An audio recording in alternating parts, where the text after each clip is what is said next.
Let's hear some applause.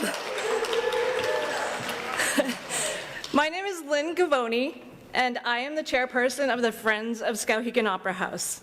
Half of the funds raised from today's concert will go toward updating the lights and the sound for this beautiful space.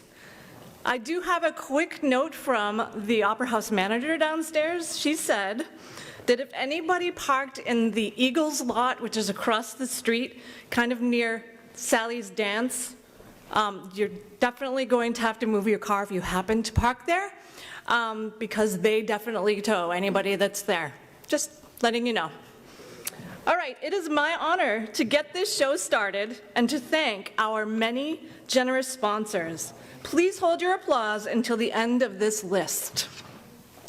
We have Janet Edwards, otherwise known as the Mountain Mama of Maine, Grace Lomal, Muller Law Office, Brick House Kitchen, John Kimball and David James, Ivor Luffing, Old Mill Pub, Sarah and Chip Carpenter, CKG Creative, White's Auto Body, Nuggies, Lex Dennis of Bendable, Maine, Heritage House Restaurant, Dunkin' Donuts, owned and operated by the Bailey family, and our lead sponsor, Skowhegan Savings Bank.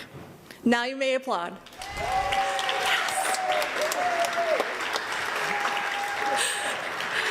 Ladies and gentlemen, you know and love him as one of your favorite DJs on WXNZ. Please welcome Tim Tron.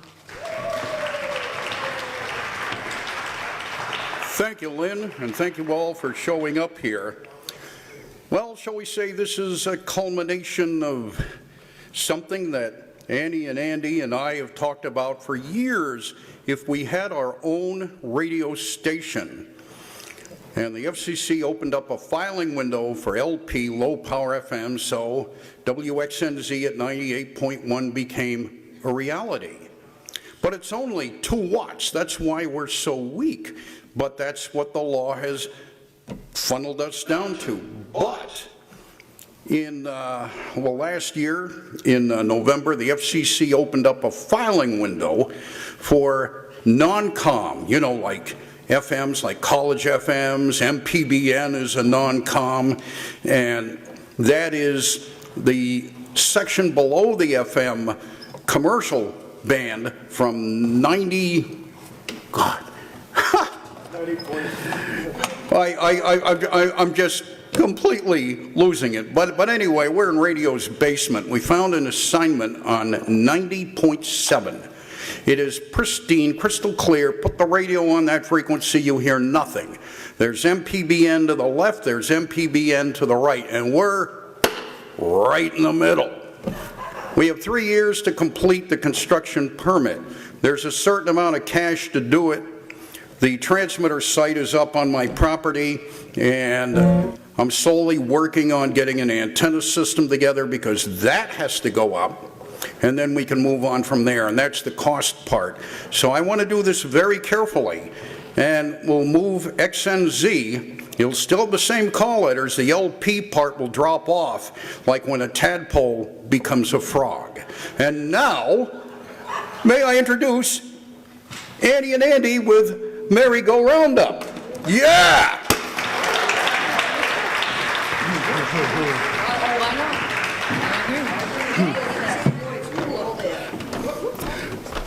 Hi, so I'm Andy, DJ Time Walker on WXNZ, DJ Annie here. Hello. And you might know us from our shows, but also producing the General Store Variety Show, and which we produced for, we made brand new shows, or new shows for 22 years. 22 years. 1,134 Tiny. weekly 45. shows. And then we added one for good measure.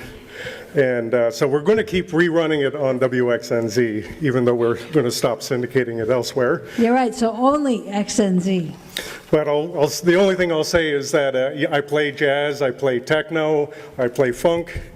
But what's ironic is that when I put on the guitar and write a song, this is what comes out. Andy.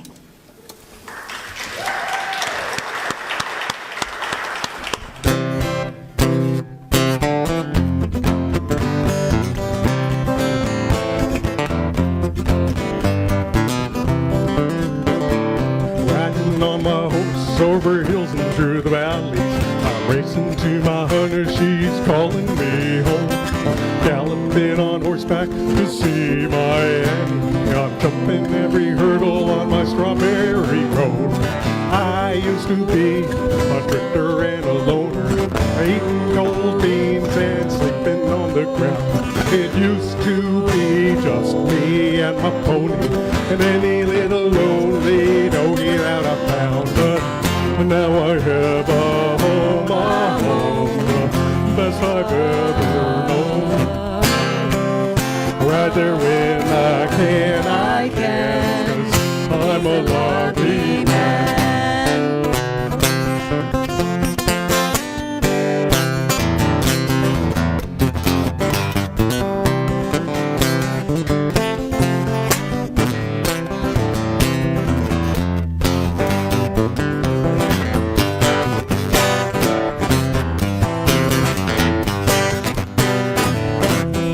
Ride that pony.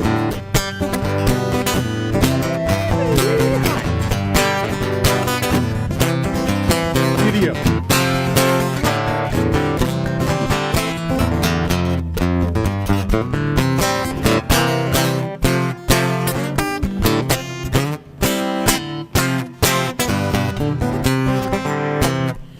Riding on my horse over buttes and through the gullies. I'm racing to my cabin for some hot tasty grub. Galloping on horseback to see my Annie. I'll have myself a whiskey joint and soak in the tub. I am just a hard-working cowboy. I ride many miles and I drive plenty steer. Now I've got a home and a honey, a place of warmth, happiness and cheer. Yeah, now I have a home, best I've ever known. Right there when I can, 'cause I'm a lucky man. And the cowgirls sing, He's a lucky man. 'cause I'm a lucky man. He's a lucky man. Oh yeah. All right, so we are Merry-Go-Round Up, Vintage and Originals. That was As an that original. one was, yes. And then the next one is a vintage. Be a Gene Autry. You can't get much more vintage than that, for a cowboy song anyway. And it features Barbie.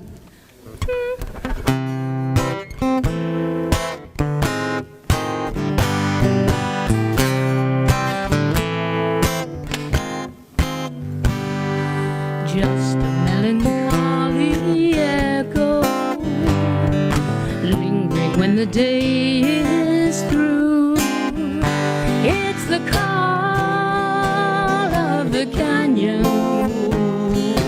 Once again I'm dreaming of you. Every night I search the moonlight, up and down the river shore. It's the call of the canyon. Maybe I will see you once more. Standing there alone by the ashes of the fire we said would never die.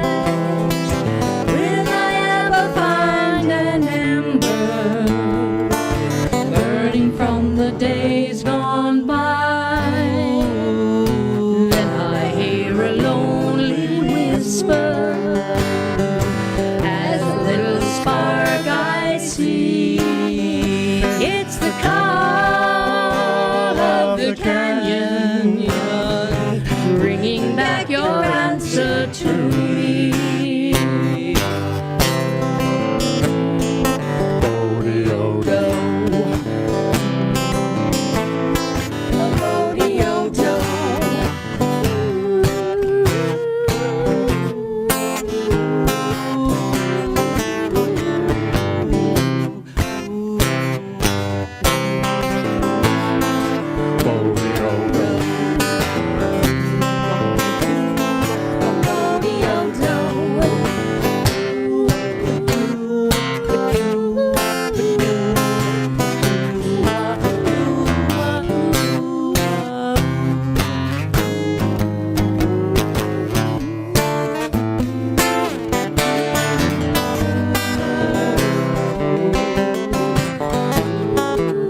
lingering when the day is through.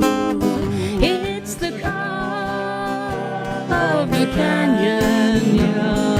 Once again I'm dreaming of you. Every night I search the moonlight, up and down the river shore. It's the call of the canyon. Maybe I will see you once more. Standing there alone by the ashes of a fire we said would never die. Will I ever find an ember burning from the days gone by? Then I hear a lonely whisper as a little spark I see.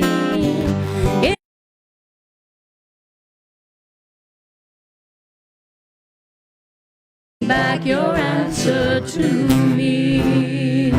It's the call of the canyon, bringing back your answer to me.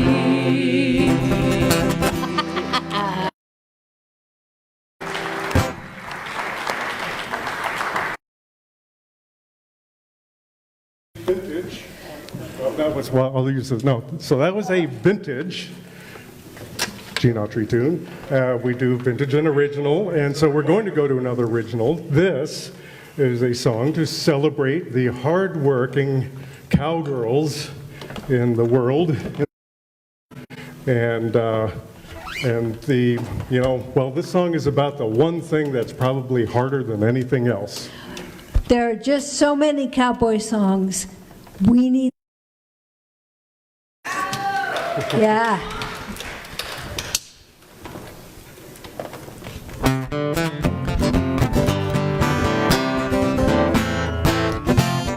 All right. You know Sal, tough cowgirl, strongest hand around, driving cattle all day long, sleeping on the ground. She starts her day the cowboy way, rising with the sun, in blazing heat or blowing snow. Well, she gets the branding done, whatever comes her way. This cowgirl earns her pay, and when she rides the range, tough in the face of danger, only one thing drags her down. Soggy boots, soggy boots, soggy boots. You know Sal, tough cowgirl, best roper in the land, lassoing dogies all day long. She's a talented cowhand, but wading in a bog or stream tops her list of woes. Makes her boots so wet and cold that they squish between her toes. Ew.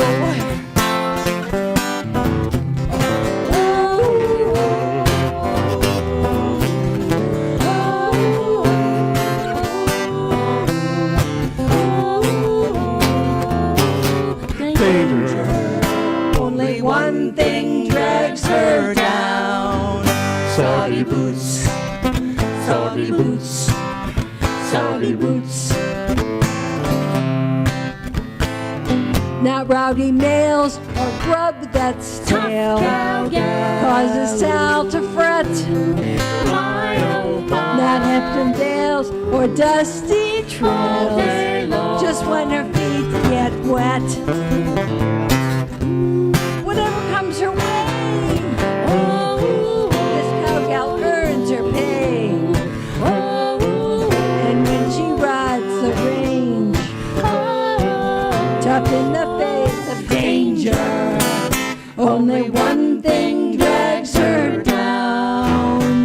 soggy boots. You know soggy boots. Soggy boots. Soggy boots. Soggy boots. Soggy boots. Soggy boots.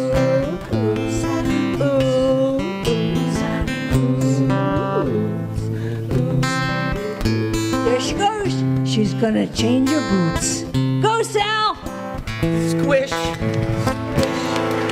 Squish. Thank you!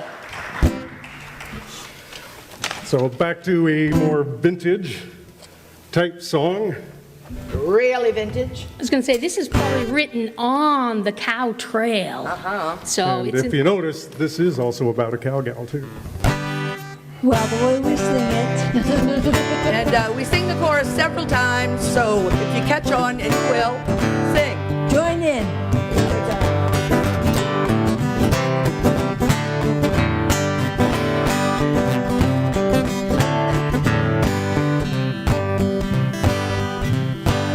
As I was a-walking one morning for pleasure, I spied a cowpuncher a-riding alone. Her hat was throwed back and her spurs were a-jingling. She up and approached me a-singing this song. Whoopie-tie-I-O, get along, little doggies, it's your misfortune and none of my own. Whoopie-tie-I-O, get along, little doggies, you know that Wyoming will be your new home. It's early in the springtime, we round up the dogies. We mark 'em and brand 'em and bob off their tails. Round up the horses, load up the chuck wagons, then throw the little dogies right out on the trail. Whoopie-tie-I-O, get along, little doggies, it's your misfortune and none of my own. Whoopie-tie-I-O, get along, little doggies, you know that Wyoming will be your new home. Guitar.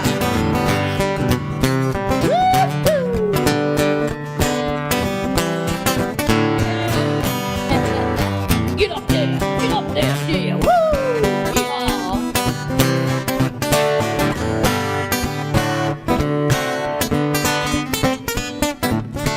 What is this, beans again?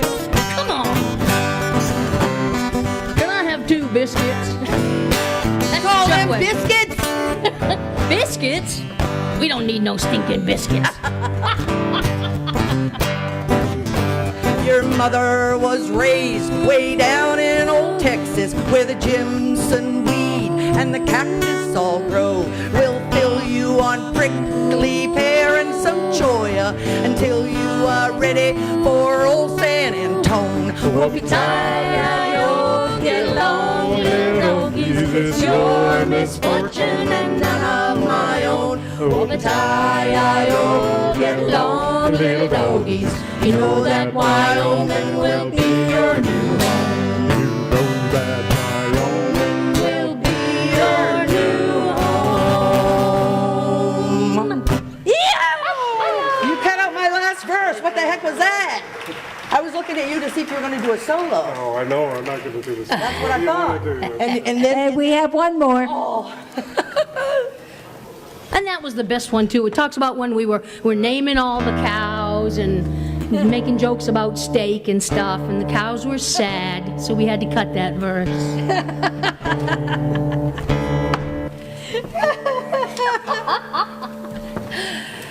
But this one is kind of a vintage because it is a movie featuring Roy Rogers. But And Dale Evans. the fact is that San Fernando Bullitt. Valley is nothing like it is today. Not like it was back then. So if San Fernando Valley can change, then we can change the song. So you'll get the gist here in a second. good.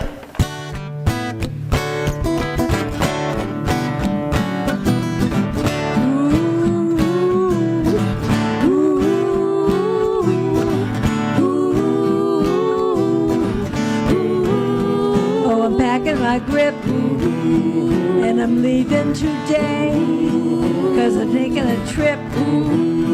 Calabasas, deserted way. I'm gonna settle down and never more roam, and make the Carabasset Valley my home.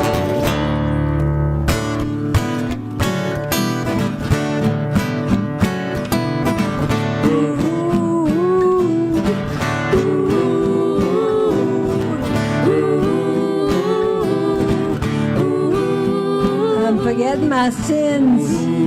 I'll be making new friends where the west begins and the sunset ends. 'Cause I've decided where yours truly really ought to be, and it's the Carabasset Valley for me. I think that I'm safe in stating she's waiting. She's gonna be waiting till when my lonely journey is done.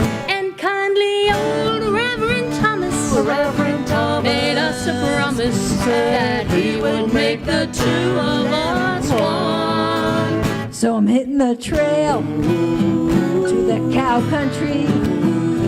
You can forward my mail, Caravar FD. I'm gonna settle down and never more roam, and make the Carabasset Valley my home.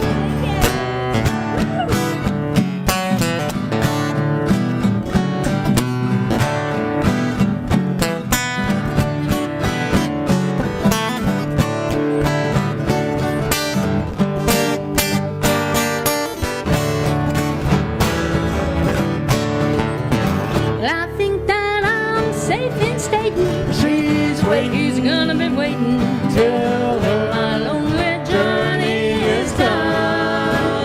And kindly old Reverend Thomas made us a promise that he would make the two of us one. So I'm hitting the trail to the moose country. You can forward my mail, Caravar FD. I'm gonna settle down and never more roam, and make the Carabasset Valley my home, and make the Carabasset Valley my home, and make the Carabasset Valley, And make the Carabasset Valley, and make the Carabasset Valley my home. Thank you so much. Thank you very much.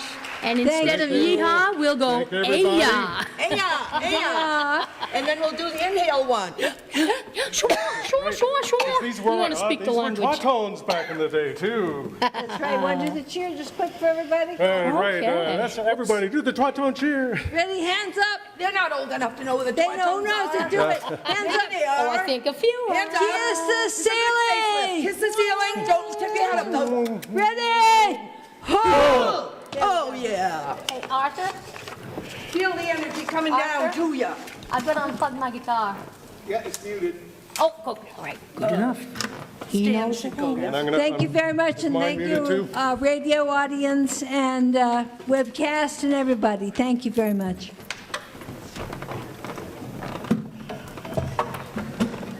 Okay. One more piece of business. Andy, step over here. So, the general store must listen to radio for 22 years, all because of these two. 22 years, that's 1,145 shows. That's a lot of creativity. Thank you, everybody. we featured a lot of voices in the community. It has brought so many people in the community out to be involved, being characters in Angel's Notch. So thank you so much for so many years, and now it'll be exclusive to Huskow Radio. So that's pretty special, Skowhegan. So Thank you. in honor of Oh, my goodness. 22 years producing the General Store Variety Show. Annie and Andy, congratulations from West Sorenset Arts Council and all your buddies at the radio station. It's so much fun. Thank you. Thank you for listening. It's got the official seal. Official seal. Thank you. Wow.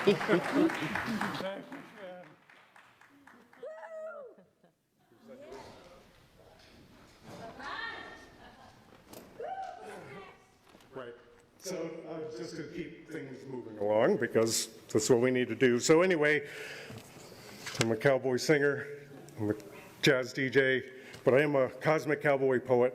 So I've got a poem for you, been working on it. My poems are born on, the idea is born on, sometimes it's just the title, but sometimes I write the whole thing, and then I sit back and tweak it and wordsmith it, and that's where the fun is, I guess. And then the hard part is knowing when you're done. But I think there's a point where you finally realize that you're done. So anyway, it's a kind of a, it's a cosmic poem, so it's a little long, but we'll get through it. So this is called Both Ends of the Funnel Tunnel, the Start and End of Time. Hang in your mind a picture of the Big Bang, a point of light followed by the expansion of time. See the unbridled growth of a logarithmic curve where the verb starts in a nano billionth of a nanosecond, and even then, in the blink of an eye, it goes by only another billion nanos under your nose. What nerve. Exponential expansion is both hot and steamy, plus cool and dreamy, in which energy and its potential soar sometimes at that speed of light line into the space-time void of yestermorrow, to be measured in mysterious ways by people who gaze at that very same energy when they have time to borrow. So don't be annoyed, but just so you know, as we row, we're thrown into the throes of expansive light years when everyday scenes seem to last for eternity with no end in sight, and there is, oh, so much to learn under pale moonlight. Some study life, the inner self or outer surroundings, using scopes pointing both upside and down, scrutinizing our outsized outsides out there, looking for insight as we grow our collective mind inside somewhere. Knowledge multiplies. We become aware, a little more kindful, or a little more mindful, and hopefully more kindful, to ourselves and the others we find in our hair. You see, we are each a balance of small and tall, and we all sing a song that is our own, even if we can't sing so well alone. Maybe we choose to croon me too, or we too, to others, many or few, while our lonely galaxies spiral around, sometimes toward whom we've found. We push and pull and peer at each other through the clouds of time and tide where we hide, as we're swept up and down by rivers, both ridiculous and sublime, constantly falling for gravity and spewing energy, sometimes visibly, until eventually we've seen all that we shall see, perhaps metaphorically. Then a perverse arrow seems keen to reverse. The expansion curve becomes an inverse, and suddenly we find our universe is in rewind until we've returned to the other end of our beginning of time. Perhaps the tunnel is actually a circle or a funnel that goes both ways, and at either end of the hollow is simply a point of light for us to follow. But what I mean to say is that the area between singularities, amazingly somehow, amongst all the peculiarities, is where we are now. Thank you. And I'll read the shortest poem I have. Today I have a feeling that's hard to describe, but if I could in one word, it would be alive.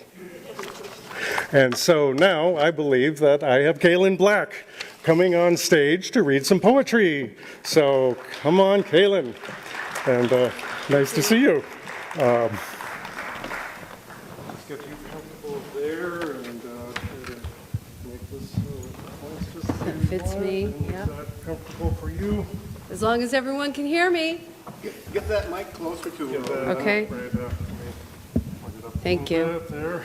Thank you. You're welcome. Thank you for inviting me to be part of this. It's exciting to help raise money for such good causes and give me the chance to read a little bit of my work. My first poem is called Painted Stars. Two sit in an empty pew, words on tips of tongues dancing between painted stars, swimming in a sapphire sky.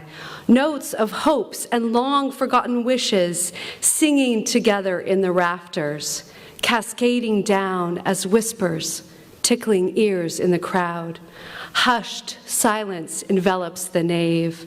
Feet tucked quietly under pews and hands clasped neatly on laps. A palpable energy of emotions weaves its way in between the accidental congregation.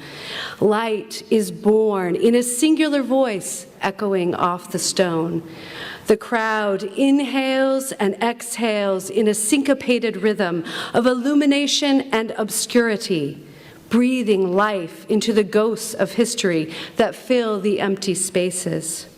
This music and light, married with the spark of emotion, as a current flowing from the surrounding idolatry, recounts a tale of antiquity, the kaleidoscope of time bearing a narrative distinct from yesteryear. Hearts hear a fable told in scintillant harmony. Lights climb to a crescendo that ends in a quiet peace. This chance meeting, uniting the assembly, connected by the melodic aurora that seems to stretch up to the pointed arches. Tranquility falling between souls, if only for a moment. Coats shrugged on in a silence flavored with unexpected devotion. Two sit in an empty pew.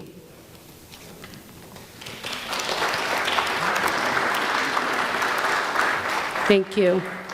The next one is called Archaeologist. I became an archaeologist, brushing away the past, discovering this impossible together, sifting yesterdays, to unearth the hieroglyphs depicting the minute this civilization of we began. An audacious kiss, soft hand on your back. Could we bottle it up? Preserve it somehow? Memorize us. Burying clues for the next lifetime to bypass an absence that leaves me ravenous for the culture of you. Thank you. The next one is called Brother. Our sisters told me you kept my letters, every card, photo, and little note. I sit here thinking about the box where you might have kept them safely tucked away. I know it was too small. If only you could have filled a whole dresser with my love letters, maybe a He-Man postcard from a comic shop with something witty written to make you laugh, reminding you to smile when you were hurting or questioning your worth. I wish I had sent you that vintage Dukes of Hazzard t-shirt I found to replace the marble bag we made for you out of that beloved shirt when you were so little. You were probably still a little mad after us, even after all these years. I just talked about that memory a few weeks ago before it felt like past tense. I wrote about you in a story, part of which I shared with you in one of those letters, how I always felt like you and I were so much alike, despite our different lives. 9 years and miles create a distance. The bridge needed, a big sister should have built. My middle son reminds me of you. He hugs like you used to. He doesn't let go. I heard so many people loved you in that different life you lived. In some small way, that makes me happy.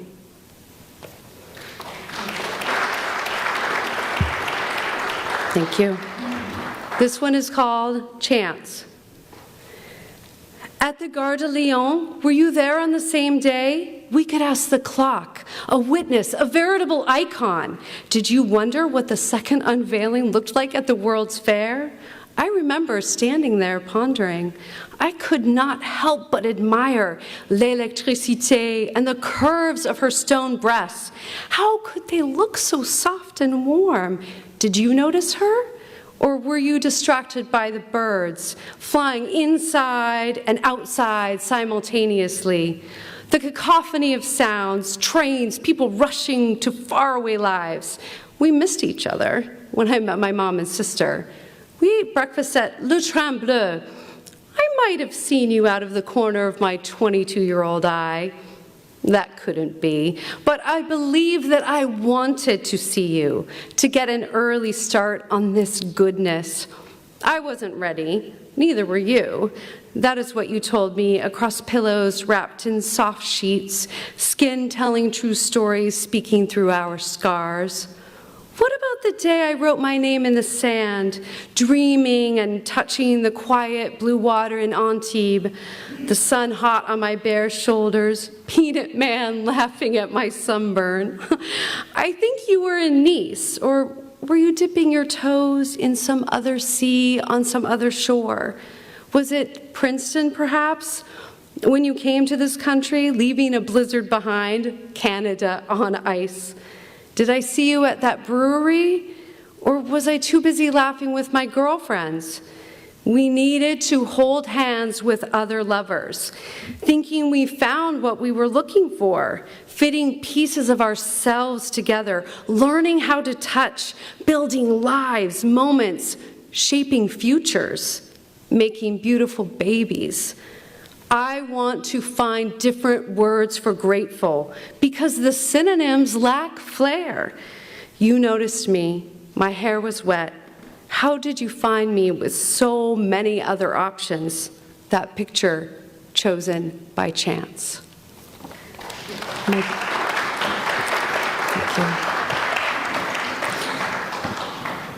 you. This one is called Heron's Dawn. When the sun rises underneath the heron's legs, soft pinks and gentle yellows kiss the terracotta rooftops, bringing another day to the two sitting together under the quiet shade. Hearts ache with the weight of an absence, unfamiliar geography, this landscape of loss, unexpected and unwelcome. Yet the sun climbs its way over the horizon, illuminating the tall silhouette, standing still, steadfast, watching the light grow. Tears glisten in blue and gray eyes. Unspoken memories course through their very veins. Stories filled with a child's laughter, skinned knees, tube socks, and capes. The heron sits in the distance. How can they know? He is that heron, carrying the next dawn, watching each sunrise from his place of peace. Thank you. And this is my last one. I may be ahead or maybe right on time. It's called Homesick. My breath billows out in wisps, green wool protecting my nose, thoughts reminded of other frosted days. The fog of expiration opens shutters to times bygone, my eyes meeting a wall of white, transported across the Atlantic, 17-year-old me, aching for my Rocky Mountain home. Catching that busy life in bits of laughter, landing on my ears through the broom, brothers, sisters, thin legs dangling from chairs that got a second life, dad making breakfast for dinner, the chaos somehow soothing of a life I thought I would not miss. Thank you.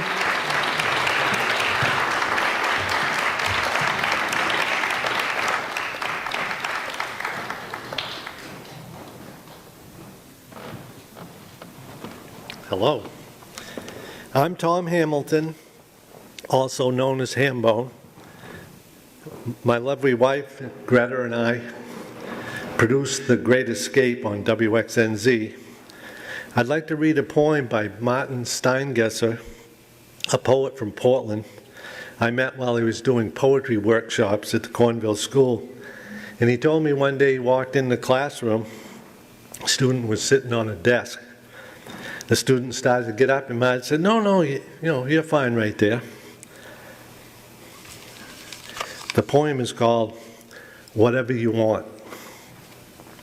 I tell this fourth grader who wants to know what to do, in my poem, I say gorilla is spelled R-O-S-E. He is bewildered. Everyone has started writing, even the friends he was fooling with. Now he's out there with no support, unsure which way to go. A rose is not a gorilla, he says. I spell it how I want it, I tell him. This is starting to sound like one of those stories, he says. Just wait. I write on the page between us, saying, I spell Brandon, capital S-U-P-E-R-H-E-R-O.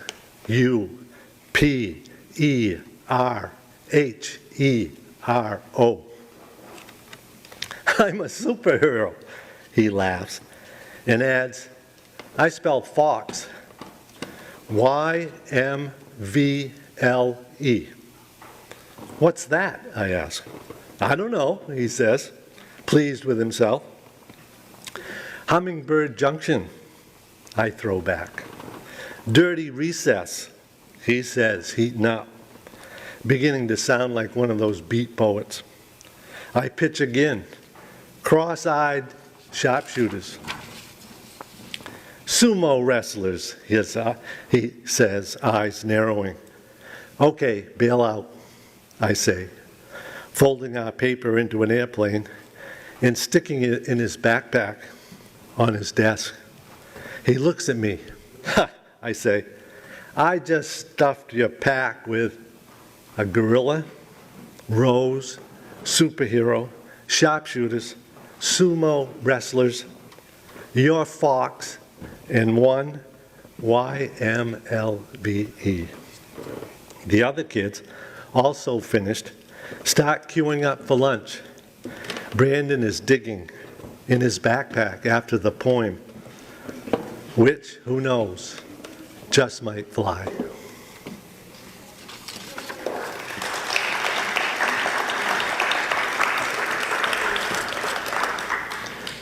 Now I'd like to introduce a local multi-instrumentalist and a great human being. He has been making music and bringing joy to this community for decades. You can catch him performing locally or on Spotify. Let's give it up for Brian Richmond.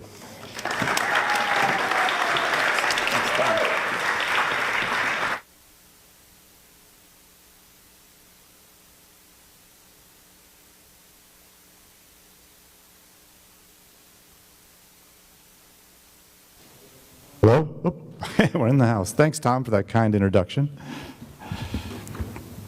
Happy to be here playing for XNZ and for the Opera House. Let's start out with a song of mine. This is a song that was a title cut from an album I released last year. It's kind of a Buddhist folk song. It's called Learning to Let Go.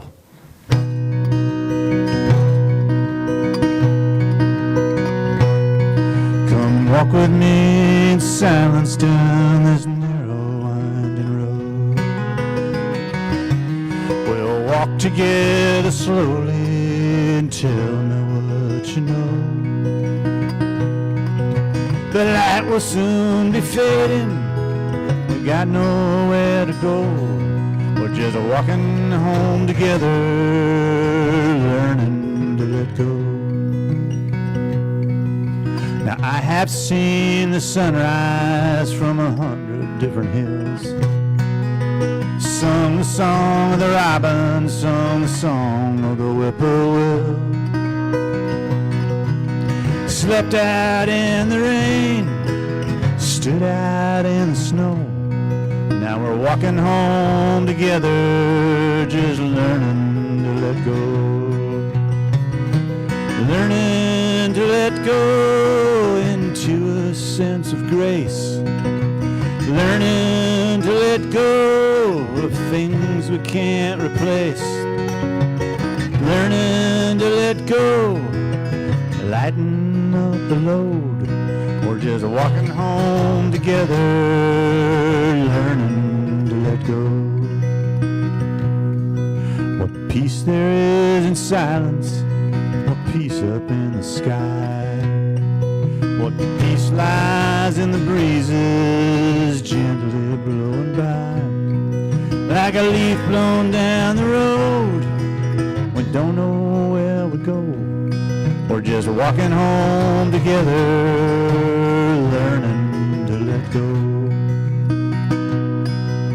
Now when the day is over and it's come my time to go, when darkness falls so softly at the edges of the road, I'd have you here beside me with nowhere left to go. We're just walking home together, learning to let go. Learning to let go into a sense of grace. Learning to let go of things we can't replace. Learning to let go, lighten up the load. We're just walking home together, learning to let go. We're just walking home together, learning to let go. Thank you. The album on Spotify is also on Apple Music and YouTube and all those places, called Learn to Let Go, if you like that kind of music. This next song is one I wrote the day after George Floyd was murdered in Minneapolis.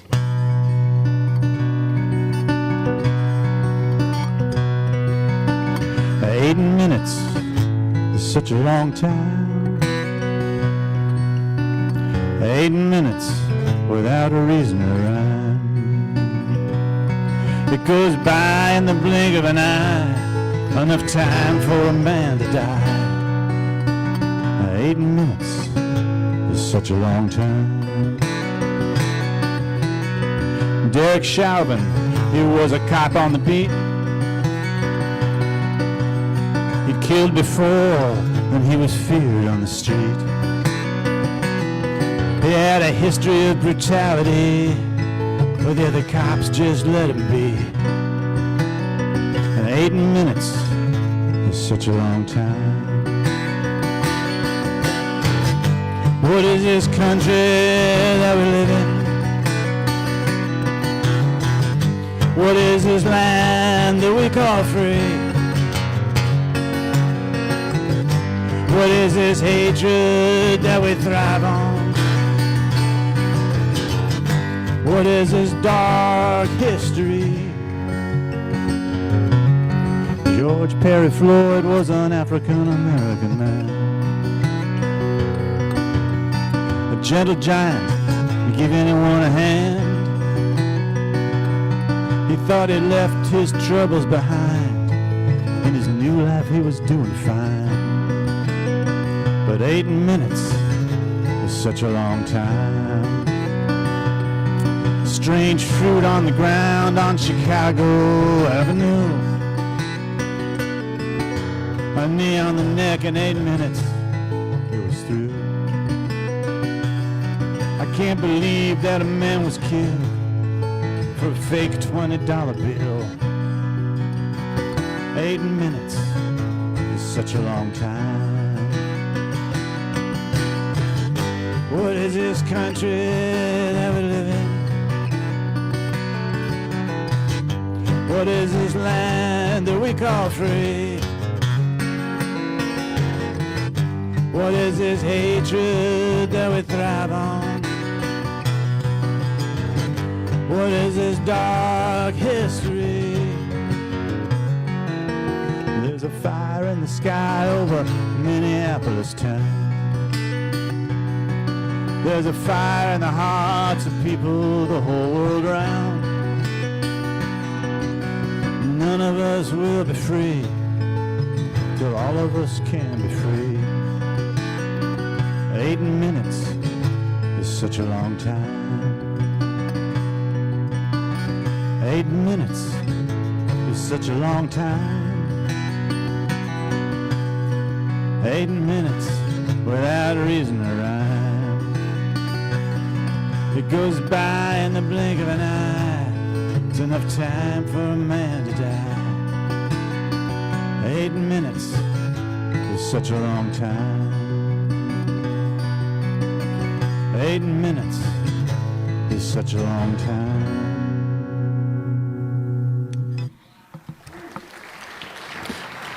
Thank you. Let's do an instrumental piece now. This is one of the guitar players I've listened to a lot over the years is Jorma Kaukonen, who is a guitar player with Hot Tuna and the old Jefferson Airplane. This is a song, it was actually on a Jefferson Airplane album, and it's an acoustic guitar instrumental. It's become kind of a classic instrumental tune. It's called Embryonic Journey.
Thank you.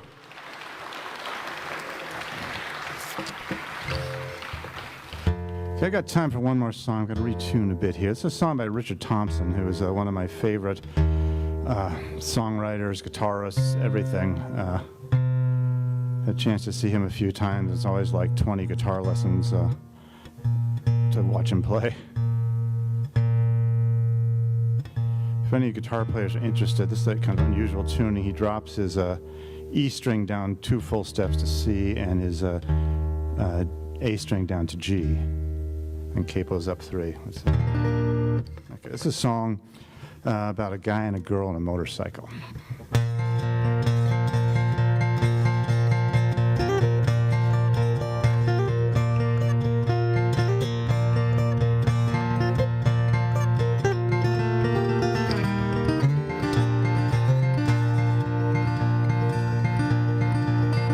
Said Red Molly to James, that's a fine motorbike. The girl could feel special on any searchlight. Said James to Red Molly, now my hat's off to you. That's a Vincent Black Lightning 1952. And I see you in the corners and cafes, it seems. Red hair and black leather, my favorite color scheme. And it pulled her on behind and down to Bucks Hill they did ride.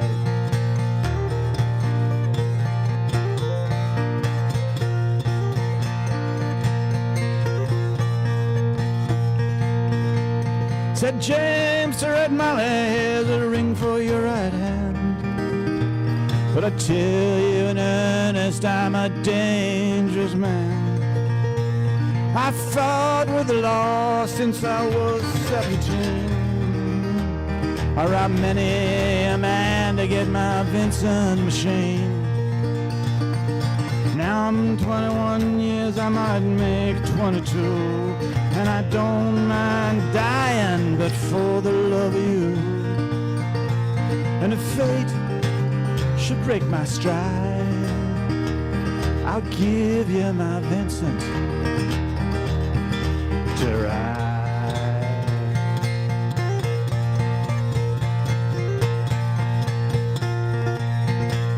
Come down, Red Molly, called Sergeant McCrae. For they've taken young James 80 for armed robbery. Shotgun blast hit his chest, left nothing inside. Come down Red Molly to his dying bedside. When she came to the hospital, there wasn't much left. He was running out of road, he was running out of breath. Yeah, but he smiled to see her cry. And he said, I'll give you my Vincent to ride.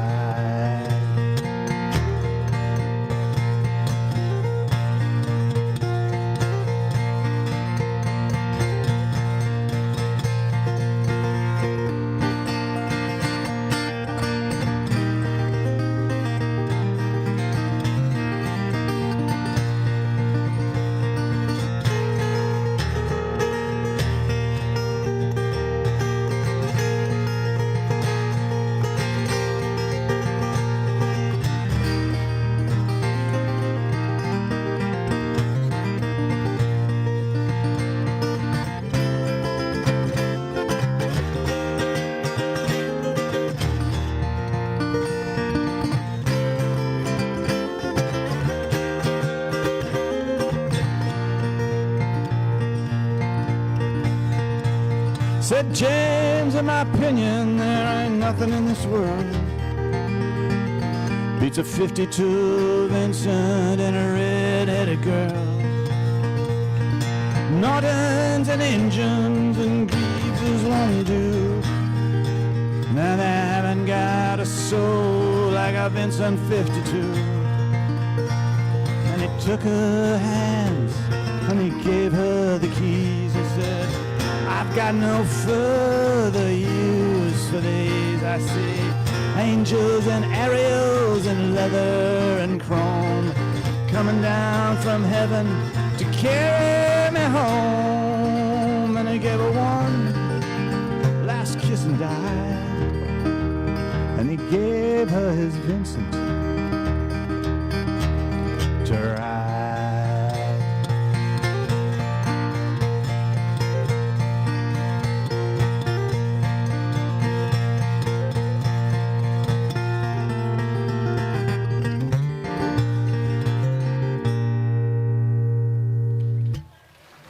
Thank you. Thanks. Okay to unplug here?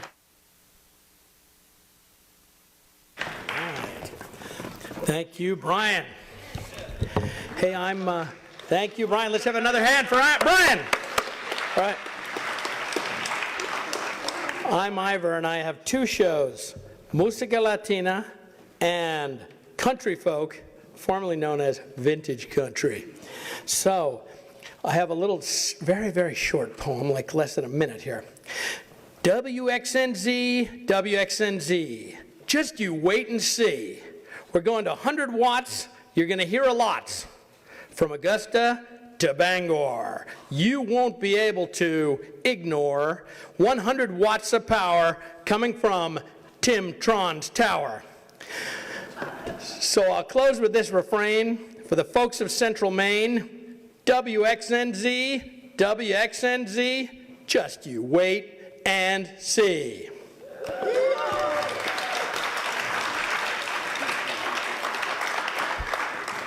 And with no further ado, I'd like to introduce Tim Tron, who's going to take us out to intermission. And back in the saddle once again. I'd like to thank Channel 11, the cable access TV channel from Beeline Cable, for doing video here. I'm not exactly sure when that is going to be telecasted. Well, anyway. It's being preserved.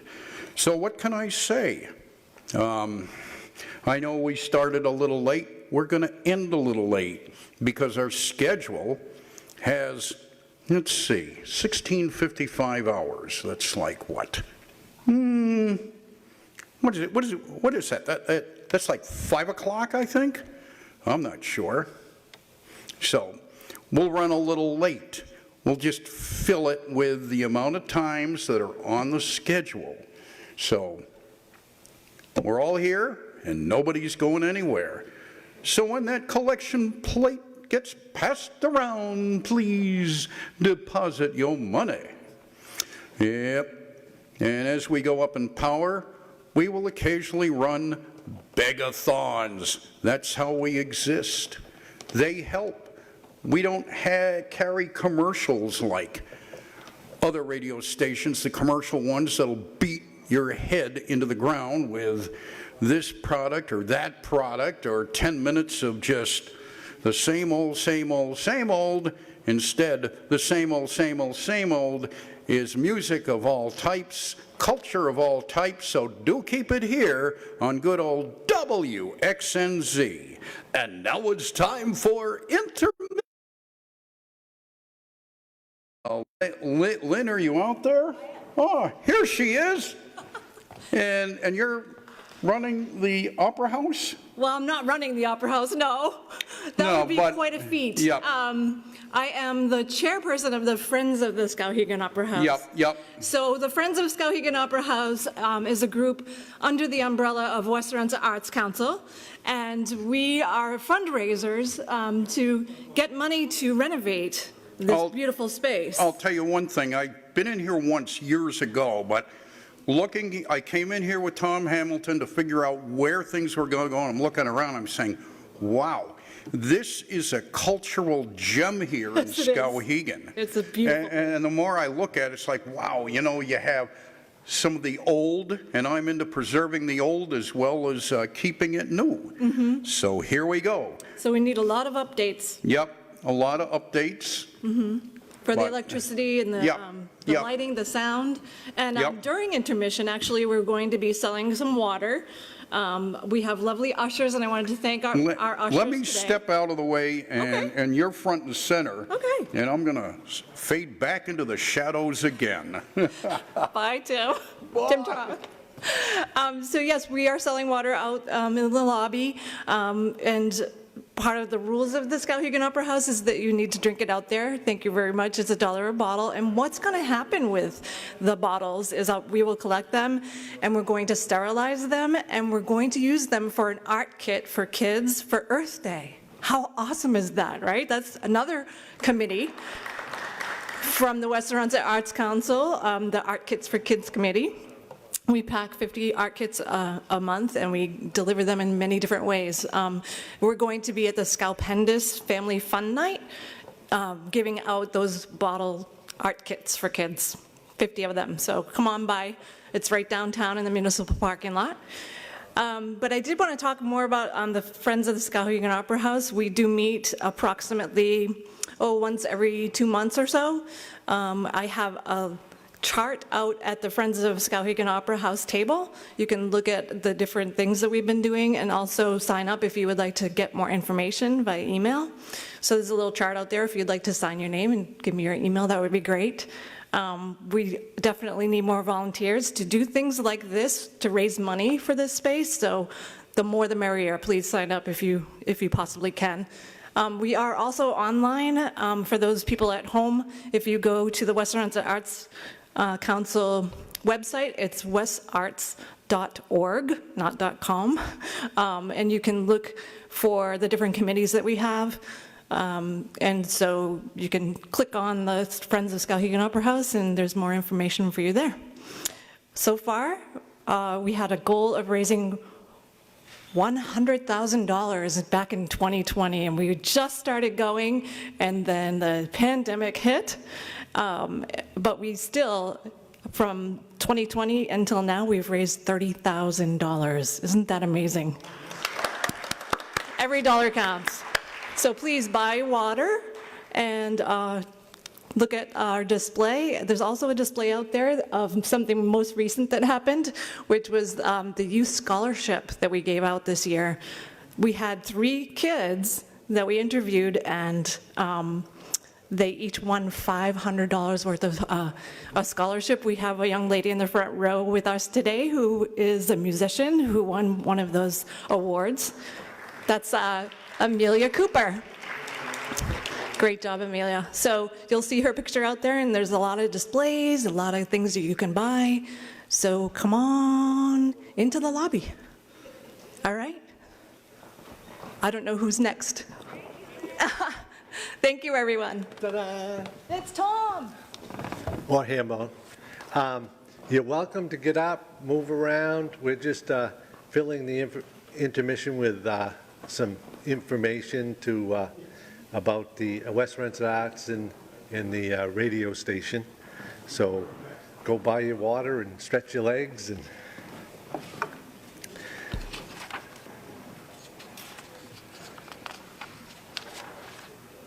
I'll just talk about the radio station a little bit. Hooskow Radio is definitely a thriving, volunteer-powered community radio station. We've been broadcasting for almost 6 years now, and the station continues to grow. We now have 28 DJs who provide numerous musical shows and a few local interest shows. One is called The Guest Room, where local people of all walks of life are interviewed and their story is shared with our listeners. We also have increased our involvement with the community by broadcasting PSAs on a wide variety of topics, such as COVID awareness, mask wearing, vaccination education, Narcan, the Bridge program, an opiate addiction help center, community refrigerator, and a blessings box. In addition, we have a community calendar and performing arts calendar, which we promote local happenings. These air about 6 times a day and hopefully keep our listeners abreast of local activities.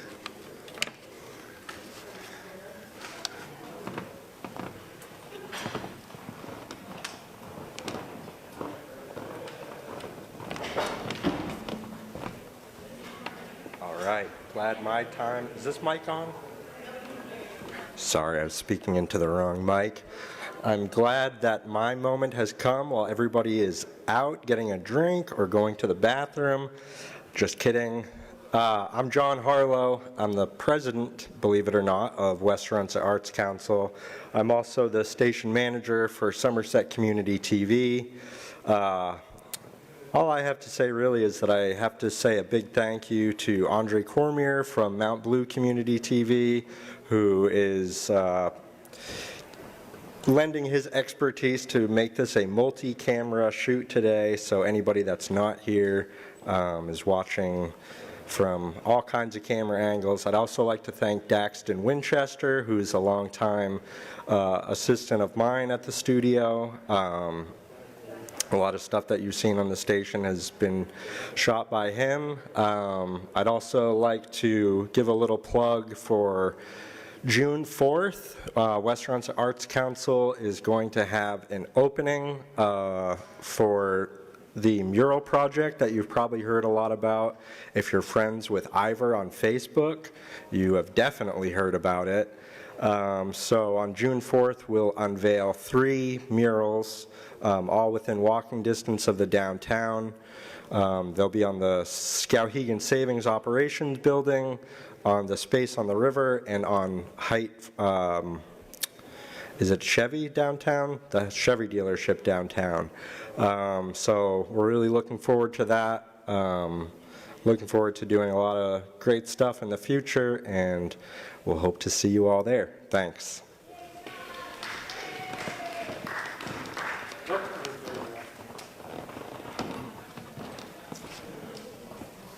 So as we said, we are filling in a little bit of time here. It's still live radio and live TV or Facebook stream or whatever.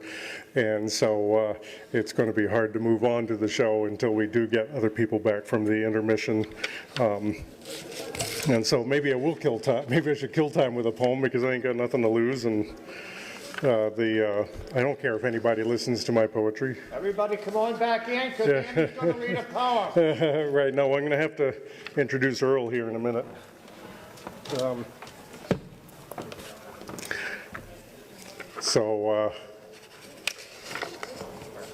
We still have a good lineup with some really cool stuff coming up after the intermission here. Let's see, I've lost, oh, there it is, right. Just to let people know that coming up, we still have Annie Clark to play right after the intermission, and then we have former Maine Poet Laureate Wes Mcnair coming to speak, and then we have WXNZ DJ Clay Camaro, known for her Friday and Saturday evenings from 8:30 to 9, and then also we actually then have the current Maine Poet Laureate, Julia Bousma. And so that's all coming up here in a matter of minutes, but we do need to give everybody a chance to have a break, even though the rest of you in radio land, you hear us talking and you've already been able to take all the breaks you needed. But all right, so I'll take another couple minutes here to read one of my poems. Again, I'm Cosmic Cowboy Poet. This is kind of along the same lines as that. This is called All These Things. I wrote this not quite a year ago. All these things with me floating through space and time make and break my life as I live one day at a space-time, one space day at a time.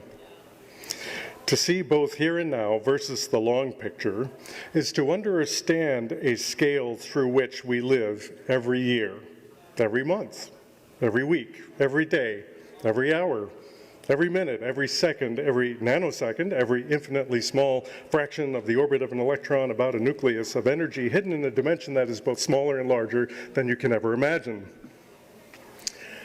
As we age, recurring with us every day for our lifetime are our family, our spouse, friends, work, sport, art, or whatever. Sometimes they connect with us and sometimes they do not, and sometimes we matter to each other or not. Yet from spring to sea, the small becomes all. And together we see, you and me, what you and I be. Top to bottom, front to back, young to old, generations told, and things we do or do not behold, all move together as a group round about our soul, our sun of energy and light, that too has its own life and its own death and its own neighbors and friends and distant cousins measured in light years away, who too have cousins even distant more, with their own lives and other families and friends galore, and stuff, all that stuff of stellar more that bang at our door, whether we like it or not. That is life measured in nanoseconds through the galactic space-time chasm. While meanwhile, the energy and particles of stars and thin space is flowing through us constantly while we do all of this too. Sometimes we notice, sometimes we don't, and remember, but if we ever notice it all, especially now that you're in my hall, hopefully it makes you say, wow, yazow. And that's that. So I know how much everybody wants to keep the intermission going, and we do have to get the show ball rolling again here. So anyway, I will take a little bit of a minute to let you know about DJ Jitterbug Jimmy, aka Earl, and his trusty sidekick, Misdemeanor. And this show is almost, it's really a result of a lot of hard work by Earl, because he's the one that really wanted to have a guest room, an interview show featuring musicians and poets. And, you know, and he needed a little bit of help with that, so I did my best. And the two of us, it's kind of the production itself is a teamwork, but you know, Earl's really the brainchild behind that, but not just the guest room. There was the hours of dedication and doing the community spotlight, which you know, kind of happened as COVID happened, really, and we needed to keep you know, some things going, and needed to really bring in the community and try to support some local businesses, but you know, not in commercial fashion. But anyway, so besides the guest room and then the community calendar, and then we had, short stories and tall tales. Now there was, I think it was 24, you know, half-hour shows of a nice mix of, you know, a lot of stories and some poetry, but it was, you know, geared towards kids and story time reading, and another nice vision, really, for something that a station like us could do. And then after short stories and tall tales, we also got into featuring local or Maine-based artists in a show called Maine Zone, which also gives other WXNZ DJs a chance to feature out of their own collections various Maine-based artists. And and so the poetry, and then after, well, along with that, did I say poets poetry? I didn't say poets poetry pantry, which of course, this is, half of this is poetry, and that is also a nice way of getting out into the community and giving poets a chance to express themselves on the show. And then, you know, and then we kind of, it's not that we exhausted these things, but it was hard with COVID, really cut back on our ability to do a lot of interviews and stuff in the studio, in person, and we did things remotely as we could, but you know, the show must go on, and so one of the later brainchilds now is this show we call Potpourri, which is just a way of playing these longer cuts and live tracks and stuff. It's not focused on Maine necessarily, but it is just another way that Earl came up with to give and inspire WXNZ DJs with another thing that they can do to be creative that doesn't necessarily fit in our schedule, which is kind of an oddball schedule, and that's what's pretty nice about WXNZ is we intentionally don't sound like anybody else. I think, you have the large on-air libraries of certain large commercial rock stations and stuff, but I think if you considered how many DJs, 20-something DJs or more that have been involved with WXNZ, and each DJ has produced, so many shows, and each show is basically different. There's very little repetition with any given DJ as well as between DJs. So I would say clearly WXNZ has sported thousands of songs and most of them never will get commercial airplay for one reason or another. And, so that's what's brilliant about this station is, and we don't need to communicate with commercial we don't need to compete. That's what I was trying to say. We don't need to compete with commercial stations. We're just doing it. And we're doing it from the fringes. I was advised by Wes Mcnair at one time that the best place to operate is perhaps from the fringes, because you can get more done and you get less flack from people that want to hear only what they want to hear. So anyway, if we have Annie Clark ready to go, but Earl's going to. So that was an introduction for Earl, and then now he has something to say. Okay, let's everyone get in here because you're going to really miss something special if you don't come in and sit down here. Anybody out there in the lobby, please have folks come in here. Our next performer is going to be really fantastic. Thank you, Andy, for that introduction, and again, without his help, none of that would have been possible. Again, WXNZ is the best little station anywhere around. Sometimes I listen to other stations. Nobody has the variety of music and shows that we have anywhere. Anyway, I am privileged and honored. Again, thank you, Andy. Back here. Okay, thank you, Andy. I am privileged and honored to introduce our next performer, a talented, very talented musician, singer, songwriter, Annie Clark. She has written and sang and recorded many CDs. She's played all over the state, and for a while she was not able to write any new songs. She was just sort of taking some time off and didn't really have any ideas. And following a personal tragedy, all of a sudden, songs just started pouring out of her, okay? And she wrote her next CD, which is called Will It Ever Be the Same? And we all ask ourselves, with a pandemic going on, and with a war going on, and inflation, and gas prices, and everything that's happening in our day and age here, we ask ourselves this question, will it ever be the same? That is one of the songs on her CD there, which is available out in the lobby for sale. Many of these poignant songs, of all these poignant songs, there are many here that are there's a song for everybody here in the audience and everybody out there listening. Another song is about November 1963. Does anybody ever remember that? I'm sort of showing my age. I was in high school then, and all of a sudden the principal over the loudspeaker called everybody down to the library and proceeded to tell us that the president had been assassinated. November 1963, I'll never forget it.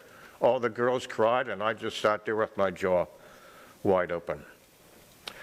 Another song that she's written for any environmentalists out there, I'm with you, Greta. Greta Thunberg, we all know her, and there's a song about her. Spring is another song. We all look forward to spring. There's something again on this album for everybody. One of the songs is The Ocean is Music. Just sit by the ocean one time and tell me that that isn't some really nice music with the waves coming crashing in and stuff. Another song is I Need Your Love. And what I would say right now is let's show her our love and give her a big hand the wonderfully talented Annie Clark.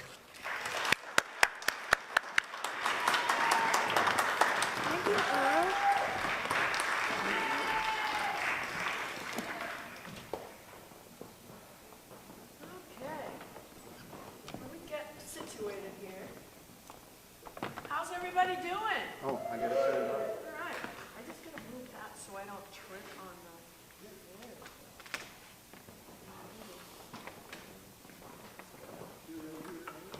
Finally, somebody's shorter than me. There we go. Oh my goodness. Okay. I think we're gonna get the mic turned on. There it is. Can you all hear me? Oh, guys, thank you so much for being part of this amazing event. I know for a fact how hard everybody has worked to put this together. It has been weeks and weeks of communication and undoing and redoing and reconnoitering and all those things you have to do to put an event together. And these people have worked so hard to put it together for you, and so that we can all celebrate the work that they're doing here in the community. I want to thank XNZ for being such a great supporter of Maine music. They've been really good to me, playing the songs off my newest album and some from albums that came way before. I've been doing this for 4 decades now, and I don't intend to quit anytime soon. What Earl was alluding to was I didn't really take time off from music. I actually taught school for 12 years. Between 2004 and 2016, I was working with behaviorally challenged kids. And, you know, there's food for thought for some songs, but I didn't really get back into the songwriting thing until, well, we'll get to that. First off, I need to start with this song, and I think that's the key I sing it in. I usually play it with a 12-string guitar, but in the interest of keeping things simple and keeping us moving along and on schedule, I thought I might try to sing it a cappella today.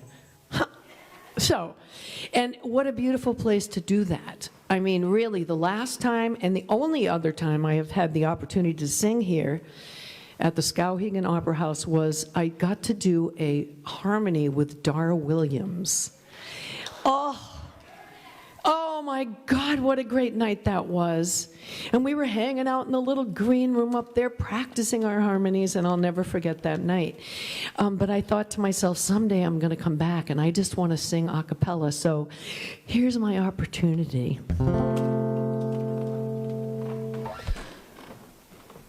I'm so glad that God made spring. Oh, it takes away that winter thing. When the earth wakes up and it starts to sing, I am so glad that God made spring. It can make me cry to smell the air.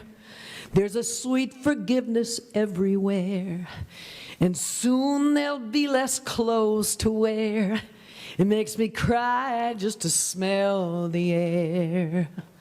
And when the trees start budding all around, the birds make loud their morning sound, and daylight lingers longer now when the trees start budding all around.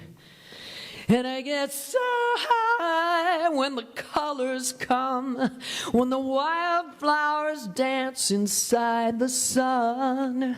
My heart is like to come undone. I get so high when the colors come. Oh, I'm so glad that God made spring. It takes away that winter thing. When the earth wakes up and it starts to sing, I am so glad that God made spring. I am so glad that God made spring. I am so glad that God made spring.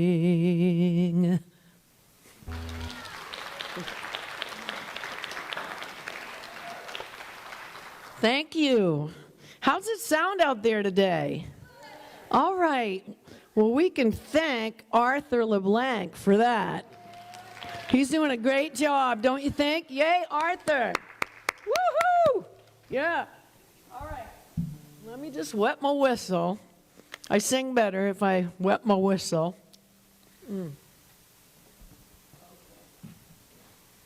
So Earl said that I hadn't written songs in a while, and I've been writing songs all along, even during those years when I was working with behaviorally challenged kids. I just kind of put my music career on the back burner, but I didn't even contemplate getting back into a recording studio until 2 springs ago. It was actually, I'll never forget it, May 24th of 2020, right at the beginning of lockdown. I had a little bit of a, what I call a COVID meltdown. Unfortunately, at the end of a dock on Moosehead Lake, when the ice had only been out for 3 weeks, and I was hyperventilating and thinking, well, oh my God, is the world ever going to be right? Or how many more people are we going to lose? And am I ever going to get to sing in public again? And do I ever get to be with my friends and my family? And I don't have any work. How am I going to pay my bills? And I'm just like freaking out. And I started to cry terribly and lost my balance, and I fell off the dock into the frigid waters of Moosehead Lake. But I thought as I hit the water, I'm getting out, which I did, because there I am. Woo. Unfortunately, yes, it was over my head. I had 3 layers of clothing on because it was still cold. But I said, I am getting out, and I did get out. And I sustained an injury on my left leg, pulling myself to shore. I scraped it over this pointed rock, apparently, and, kind of ripped up my left leg. So I have 20 stitches. I had 20 stitches. Now I just have a beautiful scar on my left leg, which I will wear proudly this summer with my shorts. And 2 days after I got home from the hospital with that wound, I said, well, I survived this because I need to do something important. And I said, I don't know what it is yet, but I know I need to play my guitar. And so I grabbed this guitar, and I just started doing this.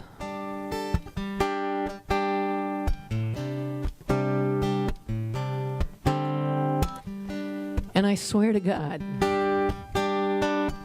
20 minutes later, I had this song. It became the title cut of the first studio album I released in 18 years.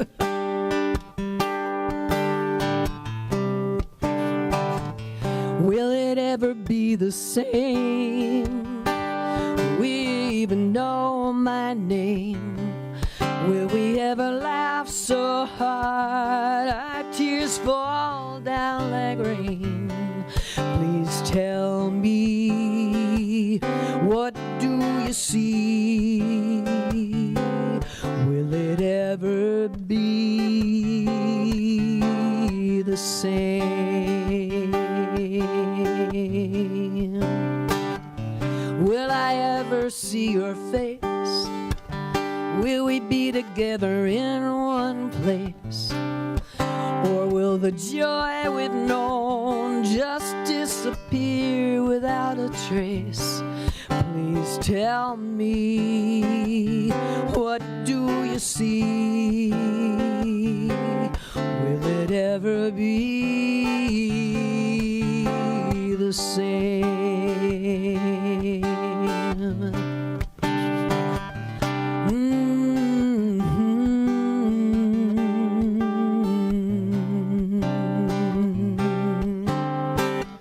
Some people say that absence makes the heart grow fonder. Can the love we know survive this thing much longer?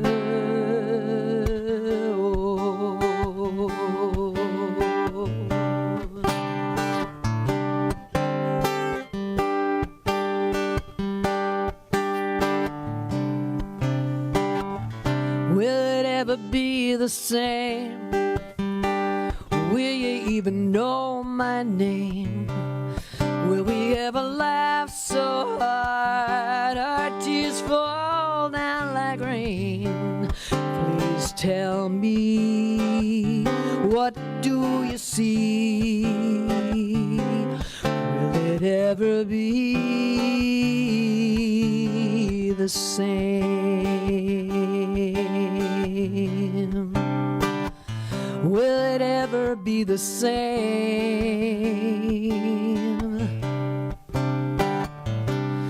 Will you even know my name?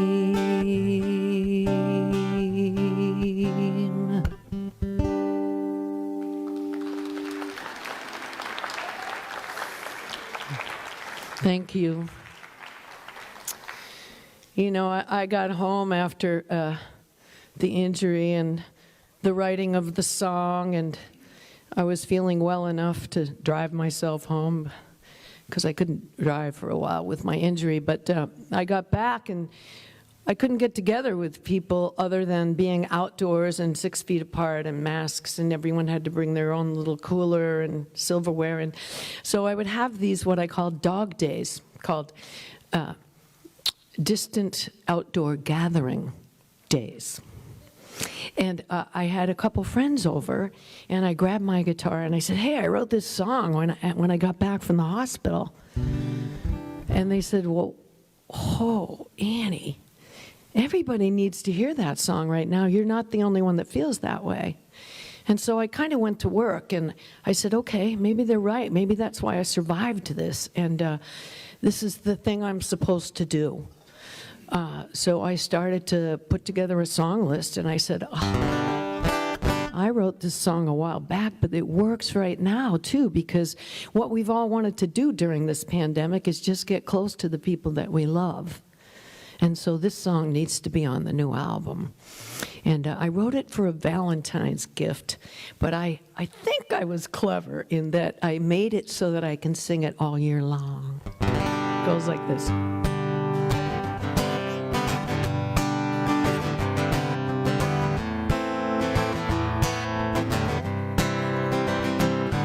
It's Valentine's Day, it's Christmas Eve, it's your birthday, our anniversary.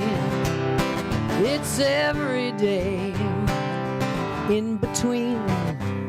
I find my mind wandering, and I think about the time that I first met you, and I can feel electricity.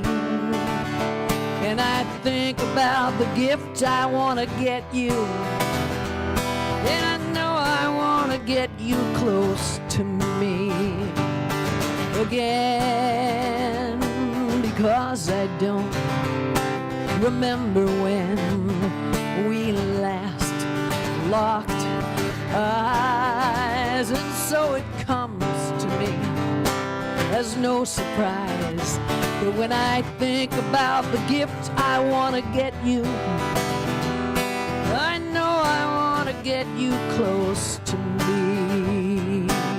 Yeah.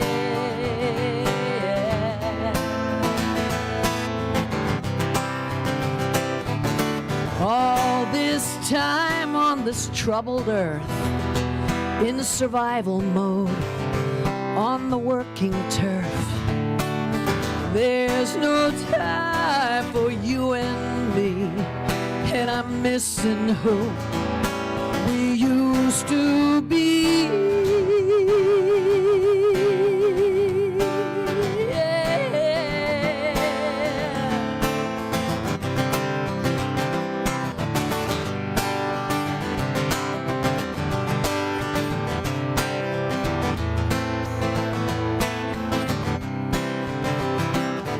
It's Valentine's Day. It's every day. And I think about the time that I first met you, and I can feel electricity. And I think about the gift I want to get you, And I know I want to get you close to me, close to me, close to me, close to me, close to me, close to me, close to me.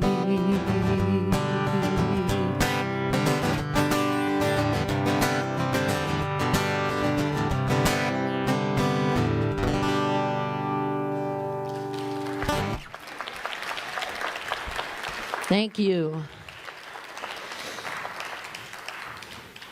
I'm feeling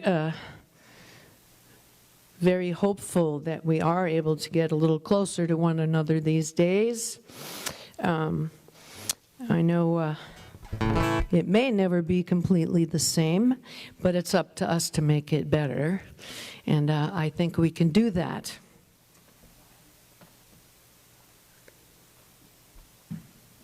And I would like to say that I think the Skowhegan Opera House and WXNZ are making the community better. So thank you so much for that. And thank you all for supporting them. And before I forget, today, if you purchase one of my CDs out there, and I'm playing 4 songs from the new album, and I brought plenty of those, so don't worry, you can have one on your way out, should you like to do that. $2 for every CD sale I'm going to donate to the fundraising efforts today. So today's the day to buy one. And if for any reason today you don't want to do that, you can always go to my website, annieclark.com, and you can find ways to download it, or you can go to bullmoose.com. All of that is on there, and you can find out where I'm playing music and everything. I would love to come back here again and do a whole concert, you know? I would love to. This is such a lovely spot. I'm going to finish up my set with a song that I wrote about 3 weeks after we went into lockdown. And I was walking the beach. I live in Old Orchard Beach now, and our beach was one of very few that was not shut down because it's so wide and long at low tide.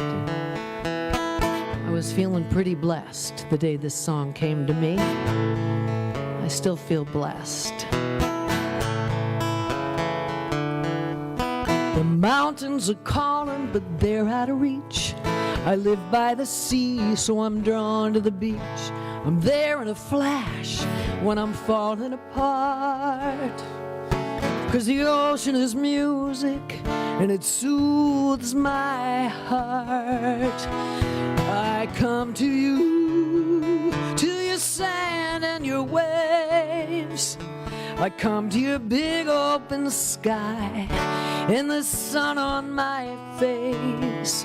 Even gray lady days have something to teach. When my heart's in repair and no one is there, I'm drawn to the beach.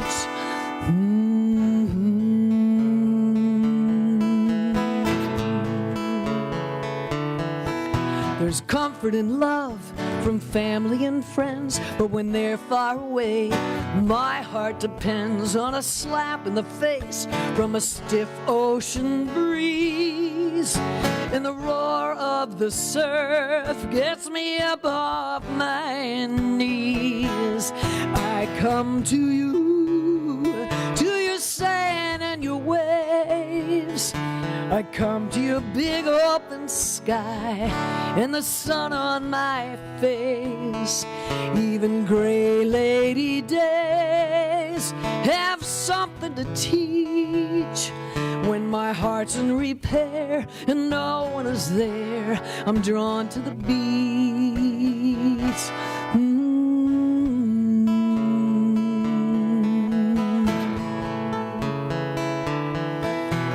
We all need solace, I'm not alone.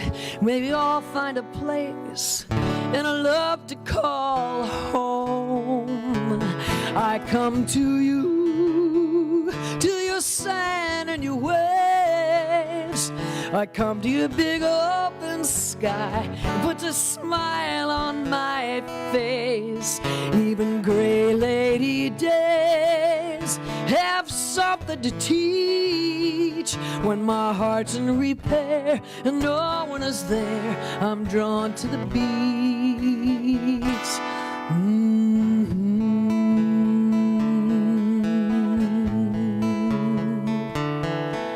The mountains are calling, but they're out of reach. I live by the sea, I'm drawn to the beach.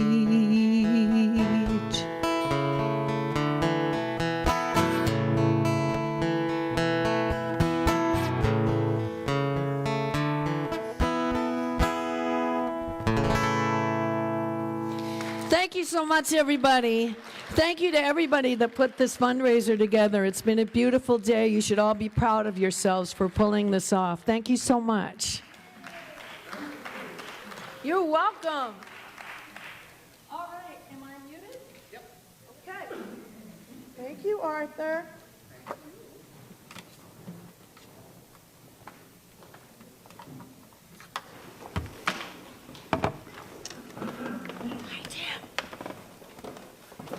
Hello, hello, hello.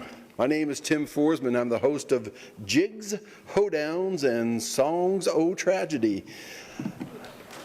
Annie and I go way back. I've hosted that show at the Colby College radio station for over 30 years. So Annie and I met there. She was one of my first guests on that show. We were what, Annie? We were in junior high probably, about that? Yeah, something like that. So I've also been hosting my show here on WXNZ for several years now, and I try to bring you a good mix of folk and bluegrass, Celtic singer-songwriters, songs, oh tragedy once in a while. So I hope you'll get a chance to listen. It's on Saturday mornings at around 10, between 10 and 10:15 most weeks, and I've got a Mother's Day set coming up, Father's Day, Memorial Day, maybe even something for July 4th weekend. Put some special sets together. Mother's Day will be sure to have Jerry Jeff Walker singing Up Against the Wall, Redneck Mothers. So we'll include that for our Mother's Day set. I looked backstage. I did not see one of the famous theater hooks back there, so I'm going to steal a couple minutes, and if they come out and try to tackle me, I'm quicker than I look. Okay, this is called The Carpenter Story. It's attributed to singer-songwriter David Wilcox, and I think it's something good for us to think about now that we're able to gather in groups and gather with families like Easter Sunday. I don't know how long it had been since these neighbors had even talked to each other. I think it had been about 2 years, maybe, and it started over the dumbest thing. It was just that stray cat. I mean, one of them thought it was theirs, and then it went over to the other porch there across the little field, the valley, and the other farmer took it in. Each of them thought it was their cat. And every time they'd start talking, they'd start arguing about it, and then they just quit talking. So when the traveler came through looking for work, one farmer said, "Well, you know, you say you're a carpenter. I got some work for you. You see this house across the field there? That's my damn neighbor. You see this little ditch here in the middle? Oh, he calls that the creek. He dug that with his plow. He went up on the hill and he changed the way the spring comes down the creek. It's got a little trickle running through there. Well, if he's going to try to divide us up with that thing, I'd just as soon finish the job. I want a fence all the way across there. I don't even want to have to look at him. Can you do that?" And the carpenter said, well, yeah, I can do that. I would need a whole lot more wood, but I could get started with what you've got there in the shed, and you'd have to go to town and get more. And by the time the farmer comes back, driving up the rutted road, his old truck full of lumber, he looks out onto that field where his new fence ought to be, and that carpenter has built a bridge out of his wood onto his land. And here comes his neighbor walking across his bridge onto his land, hand outstretched, big old stupid smile on his face, coming right up to his truck. And his neighbor says, "You're a brave man. I didn't think you'd want to hear the sound of my voice again. I just feel like such a fool. Can you forgive me? And the other farmer finds himself saying, "Aw, hell, I knew that was your cat." He looks over and the carpenter's walking away. He says, hey, I got some more work for you if you just, what? And the carpenter says, "You'll be fine. I'm needed elsewhere." So what I think we'll like to think about this Easter weekend is we're meeting together with family, maybe cranky old Uncle Wilbur, or your Facebook friends or Facebook strangers that you run into on social media. And yeah, we can build fences between us that nobody can see over or get over, or we can build bridges that will benefit everybody and help us get to each other's sides. So let's think if we can do that.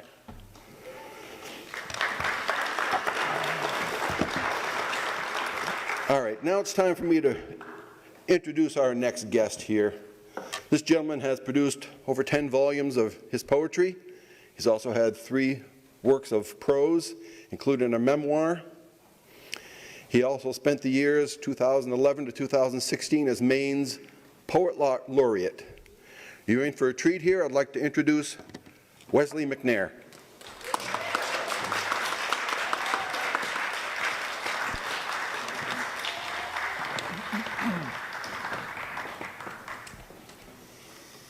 Well, while I'm getting used to the light up here, I want to add my thanks to all of you who have worked to put this event together, and I'm very pleased and proud to be a part of it. And the main reason is how much I care about community radio in Maine, and this community radio station in particular. I just feel blessed to have in our area an alternative to corporate media like this one, and to see it growing and burgeoning under your nurturing hands. So you might not think it matters to people, but it matters an awful lot. And I have a sense that this is going to grow, and who knows but what this model will catch on. But in any case, we have it in this region, and I'm so proud that we do. So give yourself a hand, please.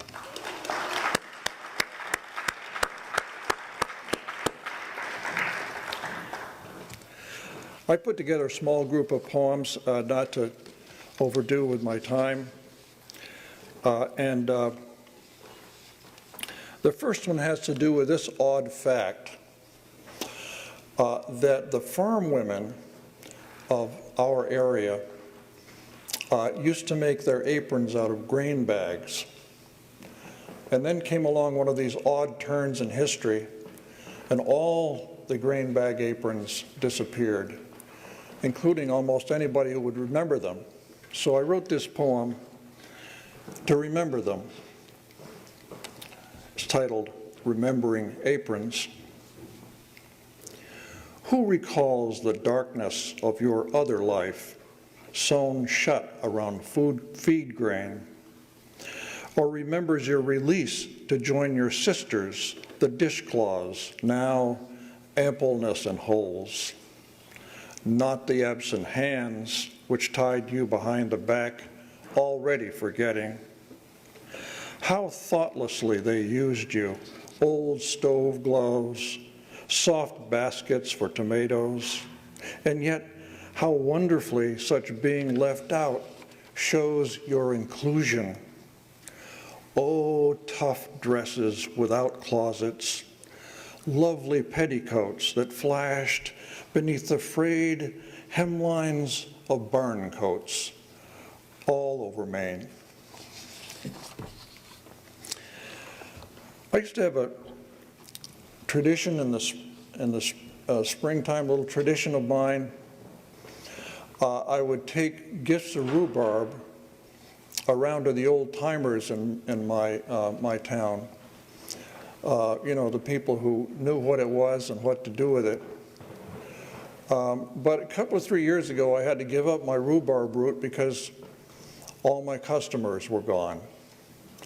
But then I figured out that I could go on the rhubarb root once again if I wrote a poem about it. So this is that poem titled The Rhubarb Root.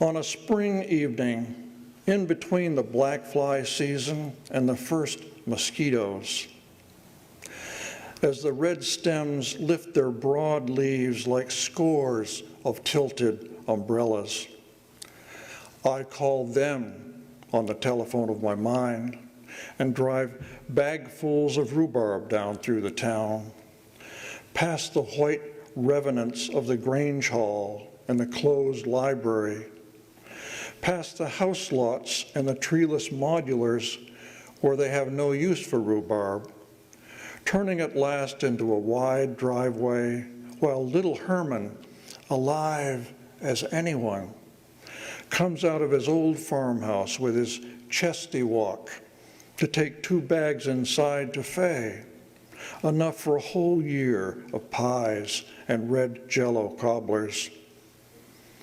Then drive the back way along the river by the oaks and sumacs gathering the shadows of twilight, to swing in beside the dead school bus of True's cowless farm and see old Billy before his legs gave out, who loved rhubarb almost as much as his long-lost mother, take the biggest bag of it into his arms and carry it up the steps of his porch, leaning on the rail to say goodbye. Goodbye to Billy. Goodbye to little Herman. Goodbye to the Gagnons who laugh in the deepening dusk about eating sticks of rhubarb right from the patch as kids. Goodbye to my old neighbor Ethlyn and the house on the corner, empty for 2 years, who all the same calls out, "Hello," from somewhere inside when I knock. "Hello, I'm here." And suddenly she is here next to me behind the screen, smiling, because I remembered her again on this spring evening with fresh rhubarb, which she holds up to her face, breathing it in with a long breath before she turns and goes back into the dark.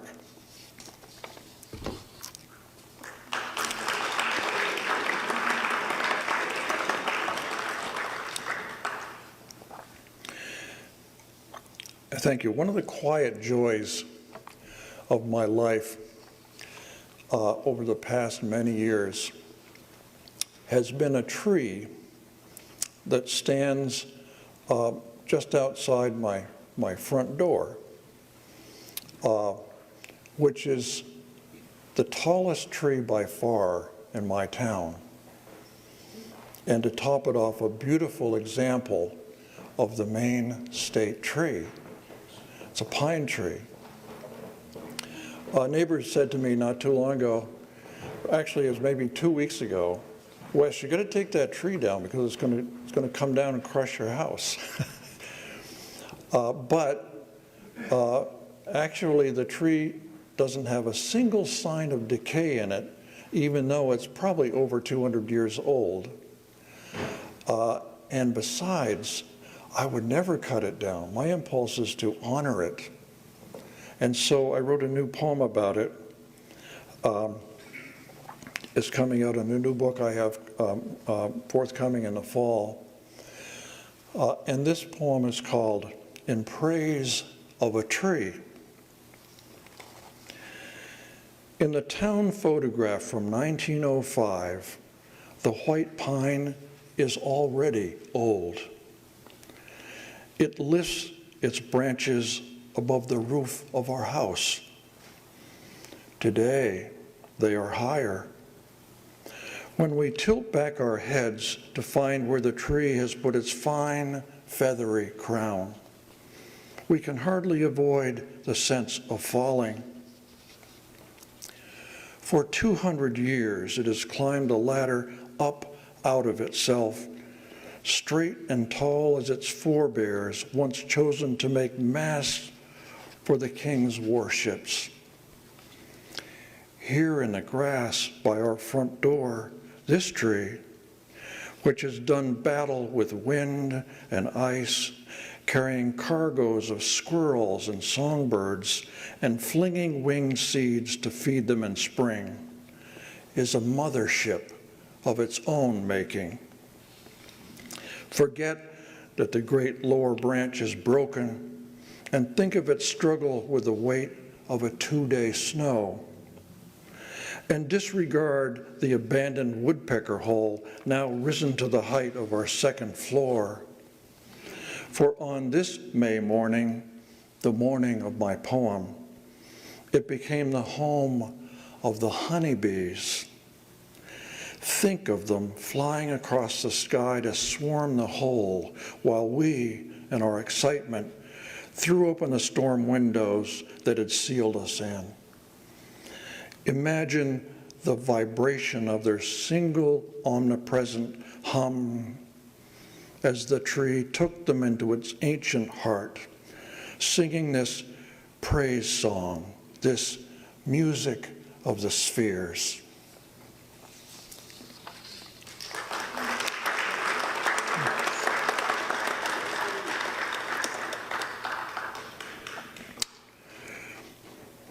This next poem is a confession, I'll tell you the truth.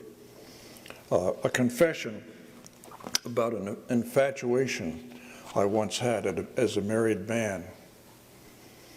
Probably this is not about what you think. Actually, the infatuation took the form of a woman's voice on a then brand new GPS that I just purchased. This poem is titled, Getting Lost. I'm not proud of it, but I couldn't resist Serena, the British woman on my GPS, who understood I had better things to do while driving than to think about what I was doing, and who had the most charming difficulty with her R's. I went everywhere with her, making each turn she whispered with that lisp of hers into my ear as I watched the man she had made of me on my GPS TV. A superhero in a blue car, taking on a tangle of roads that tumbled out of the horizon, until Diane, my wife and former navigator, who couldn't match Serena's expertise, not to mention her modest compliance, began to resent her. This is true. She says rump instead of ramp, Diane remarked, as I made another perfect exit off the thruway. And that thing she does with her R's is driving me nuts. It was wonderful to be the source of conflict between two women.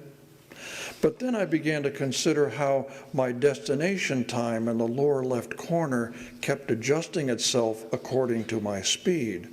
A small reminder that in the very moment I was enjoying my triumph over the map, a computer somewhere that knew everything was mapping me. I recall a certain period of melancholy before I returned to my wife. Serena and I had been that good together, I having made so many wrong turns in my life, she only wanting to help me make them right.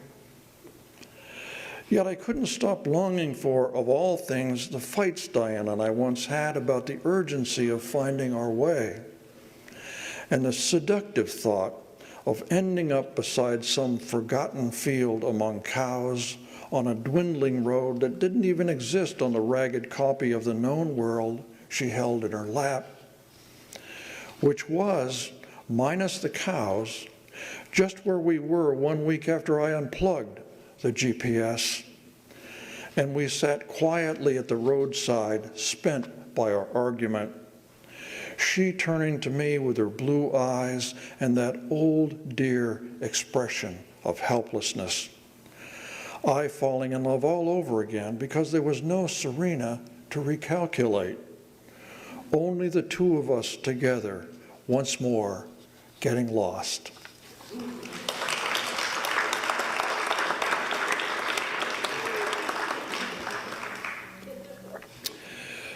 You know, as a poet, I've spent my whole damn life fiddling with words. You know what I mean? You poets would know what I mean. you put a word in a poem, you think it over, a couple days later, you take the word out, and so on and so on and so on. And that was my life.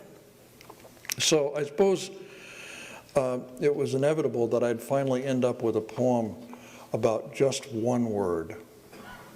And that word is it. So this poem is titled simply It. Don't fall for it. Don't scratch it. Don't spoil it for everyone else. Don't take it for granted. It's not anything to play with. It's not the end of the world. It's not brain surgery. That's not it. I used to have cravings for it. It's the last thing I need right now. I wish it would just go away. I can't take it anymore. Why is it so important to you? Why did you laugh about it? Why can't you just be quiet about it? Is it all about you? It's all sticky. It's giving me the creeps. It's worse than I thought. You're getting it all over yourself. This is no place for it. There's no excuse for it. Take it outside. Get over it. Thank you, folks. That's my show. Great to be here with you.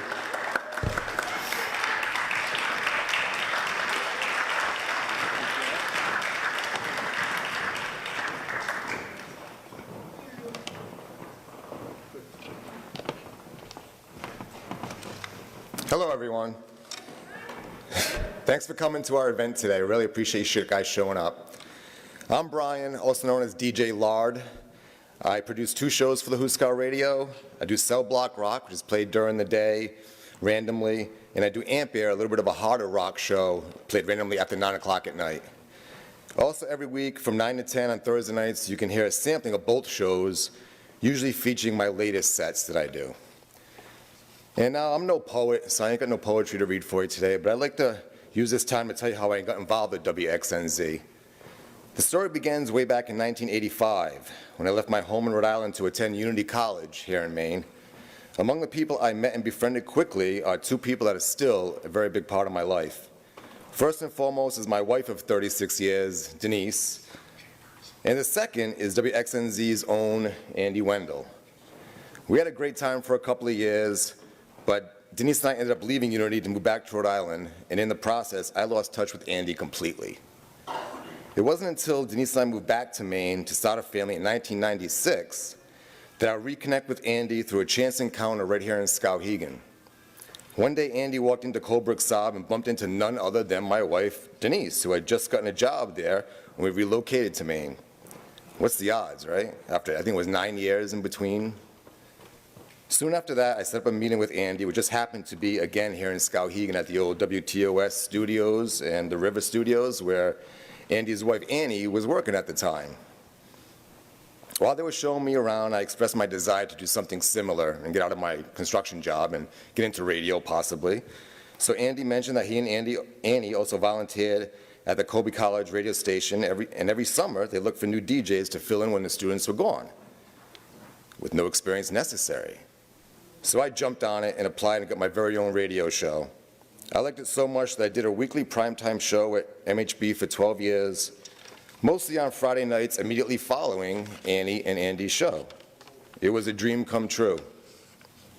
That is until I left Colby in protest of a student coup that forced out many community DJs.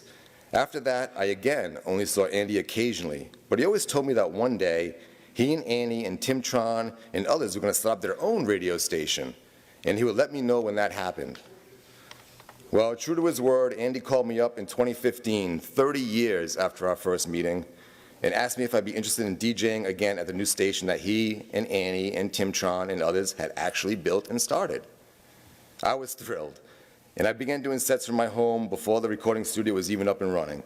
As of today, I've done around 350 sets for Huskow Radio, and once again, it is a dream come true. So thank you, Andy. Thank you, Annie. Thank you, Tim Tron. Thank you, Tom, Peg, and Earl. And thank you everyone that makes it possible for what I get to do. I really appreciate it.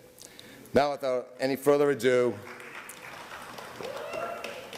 ladies and gentlemen, brothers and sisters, please put your hands together and give a warm welcome to WXNZ's very own inside outlaw, Clay Camaro.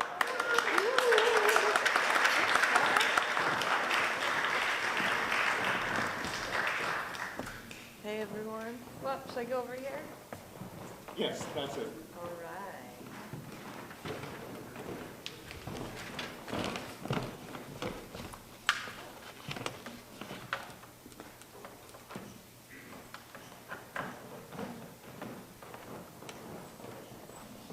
Sticking around, everyone.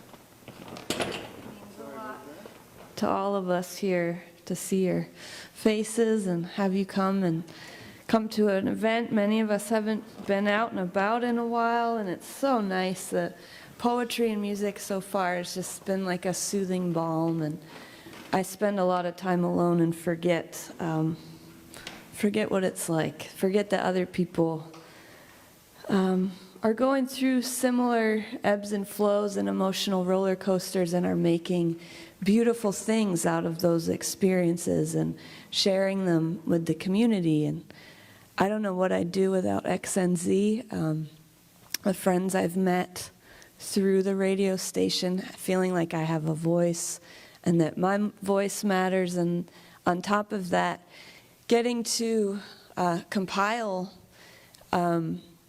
other local artists' works that inspire me and working with the community. I just appreciate all of this energy so much, and without it, I don't want to think what it'd be like without it, but thank you. I just want to say thank you, everyone.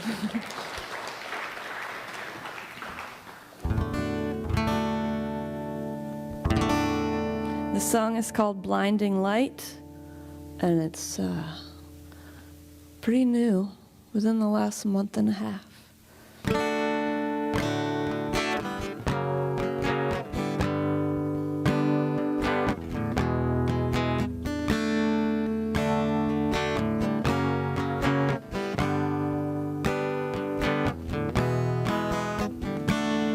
Blinding light, blinding love.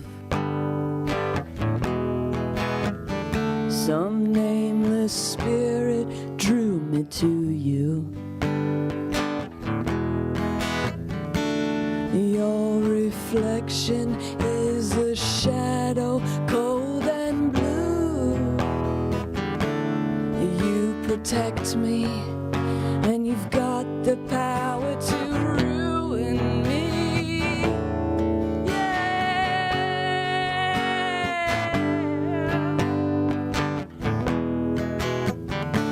Strange how the darkest days are when you're with me. Fear is so destructive to our freedom, and I am not afraid. It was my choice to tempt fate by living in such a tempestuous place. Blinding light, blinding light, blinding love. Nameless sadness, life is a tempest, and I know the wind and snow. I know the blood that was spilled into everything I touch, and one day it'll all turn to dust. And the wind, and the rain, and the snow will come on down and wash it all away. Blinding light, blinding light. blind in love. Nameless sadness, life's a tempest, and then you're gone.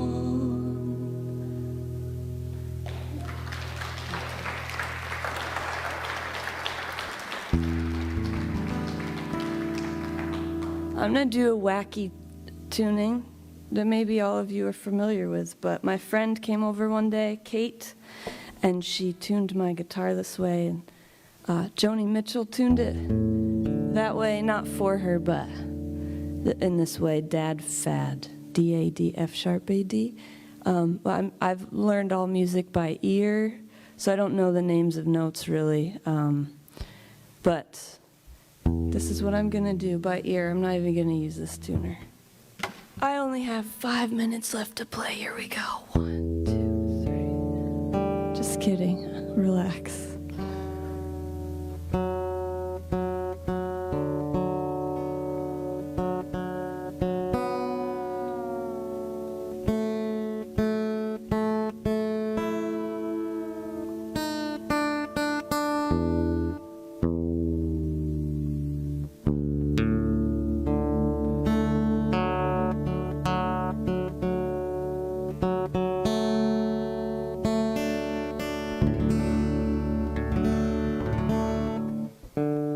This song is called The Remainder. It's written about my love and where I live.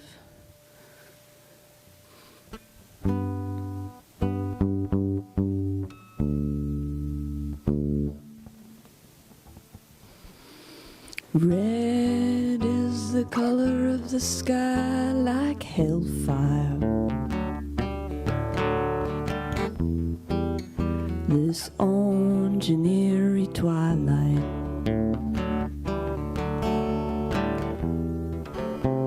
Between two clouds, a yellow ray of light. What is freedom but a burning illusion?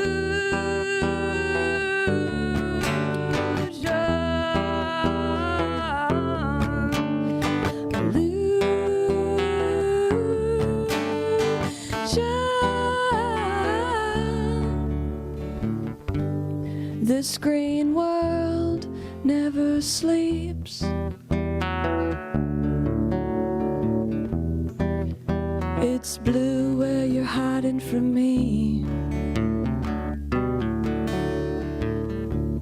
When you finally speak, I feel like I'm drowning. The cold black river whispers in my ear. What is freedom but a burning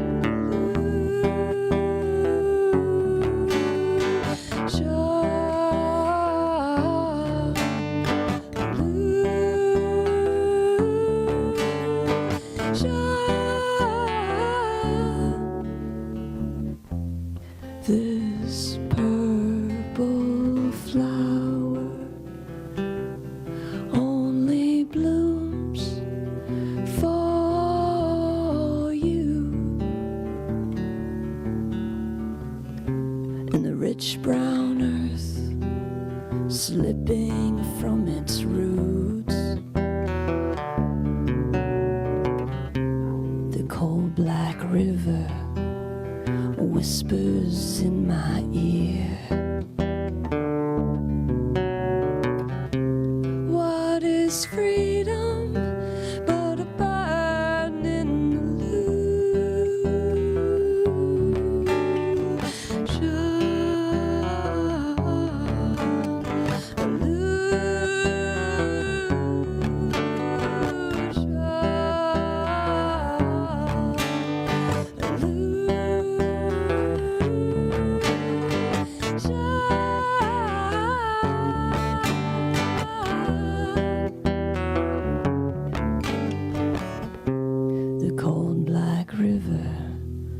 whispers in your ear.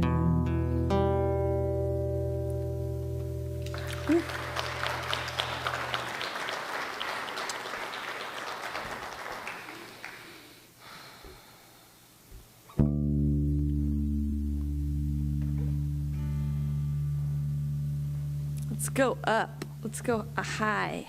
High, high, high up here.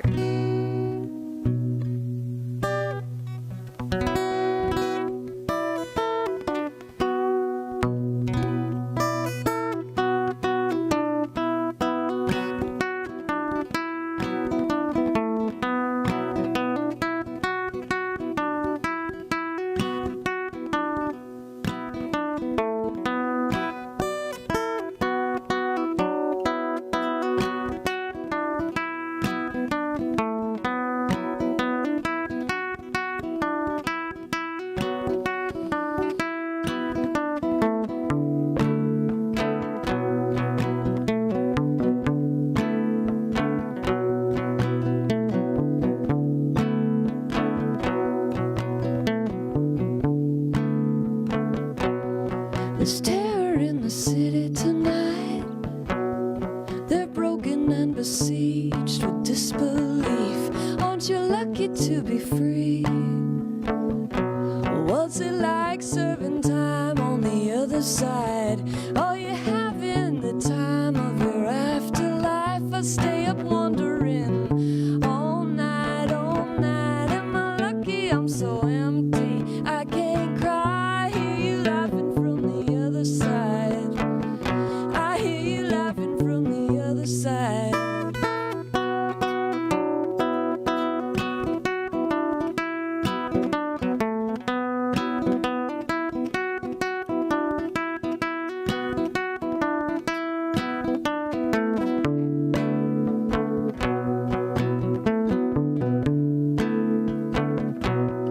You take me to the fallout of my mind. You take me to the edge of the great divide. Leave a dream of your memory on the riverside. It's all I have of you that survived.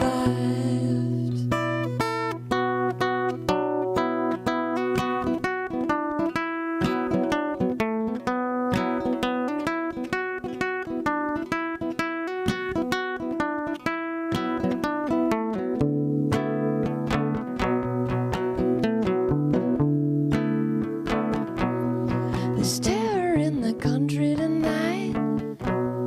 They're broken and besieged with disbelief. Aren't you lucky to be free? What's it like serving time on the other side? Are you having the time of your afterlife? I stay up wondering all night, all night. Am I lucky I'm so empty? I can't cry. Hear you laughing from the other side. I hear you laughing from the other side. Love never dies. Love never dies. Love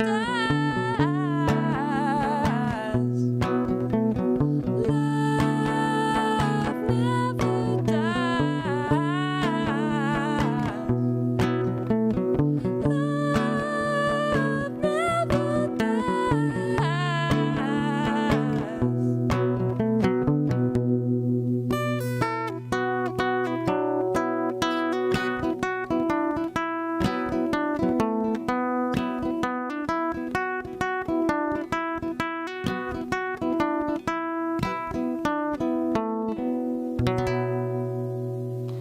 Thank ya. Do we have time for one more? Kate? Yeah? All right. Kate's been awesome. Kate's our stage manager back there and has been doing a phenomenal job of yielding to the fact that it's very difficult to keep a schedule and like making things work. And we just can't thank you enough for coming out. It means so much to have you here. And everyone that's performed and that will perform. I'm like stumbling over my words around all of these incredible wordsmiths here. But it's because of I like feel effervescent. Spelling bee. I was raised by two literary folks myself. Susan Hubbard, author, Robley Wilson, Maine poet from Sanford, Maine, now deceased. I dedicate this to him, even though I really should dedicate it to my husband because it's about him and it's about us making love, so it shouldn't be dedicated to my stepfather. But I think he would appreciate it anyways, you know, that I'm finally getting in touch with like my femininity and my power as a woman. I'm 37 years old. I used to hide my femininity and now I'm letting it bloom fully and freely for the first time in my life, and I want everyone to know about it. So here we go. It's possible to heal and from things and change and heal in the face of adversity, and you can do it. All right, here we go. I'm a firestorm, ain't no false alarm. Gotta run through a ring of flames just to be my baby. Dig my heels in deep even when I'm asleep. Never satisfied until you're beside me. Whoa, beside me.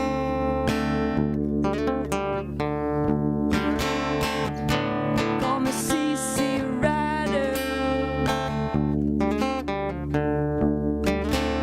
Yeah, white lightning.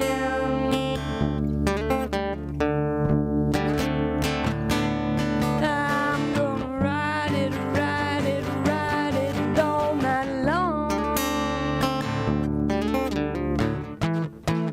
Shoot a flaming arrow straight into your heart.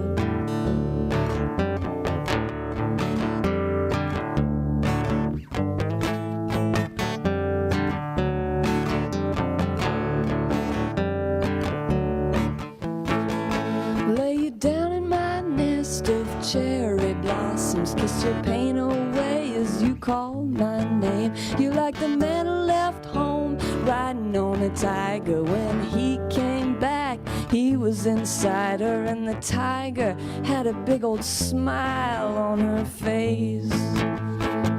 Come on and make me smile now.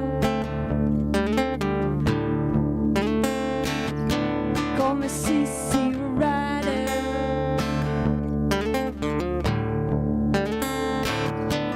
Yeah, I'm gonna ride it, ride it, ride it all night long.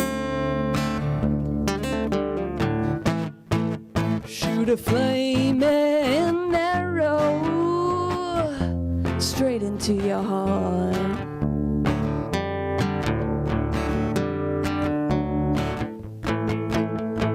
Baby, baby, baby, CC wants you.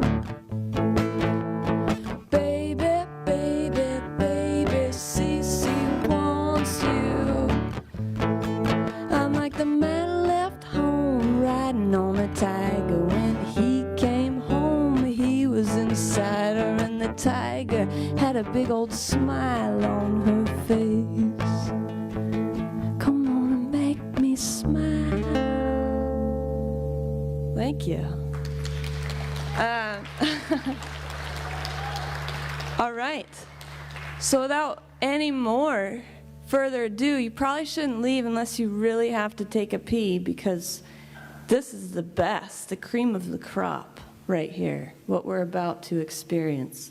Not to like lay on the pressure here, but I'm so deeply inspired by this person, a friend, more than a friend. Just, I can't wait to get to know this woman better, but already we're on a really great fast track to like sisterhood, big time, supporting each other through thick and thin, just through texting sometimes, because we're both so neurotic, sometimes we can't get out of our shells. I won't give too much away. This woman is my light, my love. Julia Bousma, Maine Poet Laureate.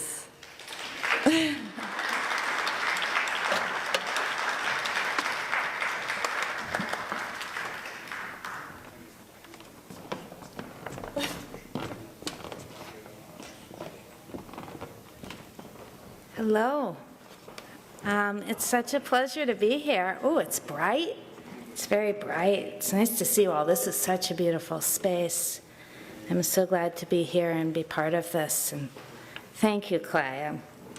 It was beautiful pressure, and beautiful musician, and a beautiful friend. Yeah. Might be better. How are we now? So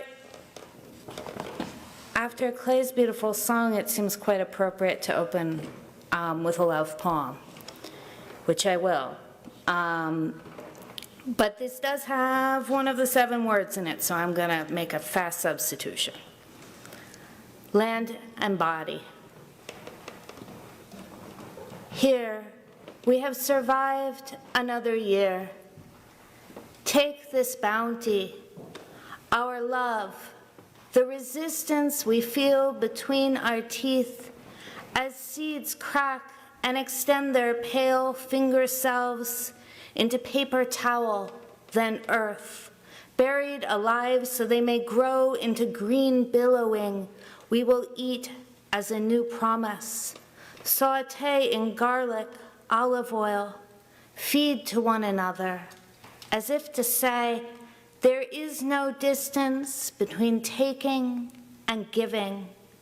A ritual of regret carried out beside the deer head on the porch, its skin flaked to sodden leather, dark as leaf mulch.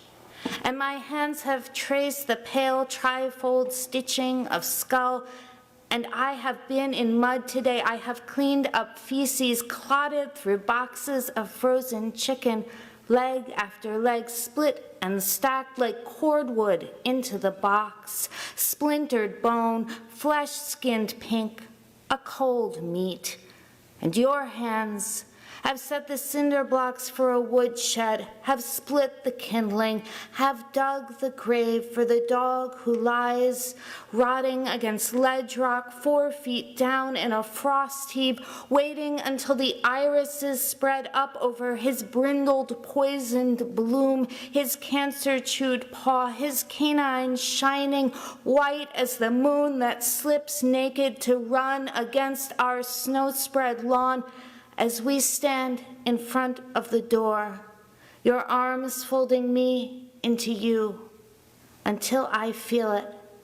Our hardness, the bicep and bruise of all the sap buckets we have lifted and poured, every bag of grain hauled, bale of hay thrown, animals we have mended and killed, tasted, tricked to the slaughter, every potato forked from the ground, each nail pounded, the boards above and below us, how all of it binds us, grafts us, one into the other, our freshly harrowed skin. So, thank you.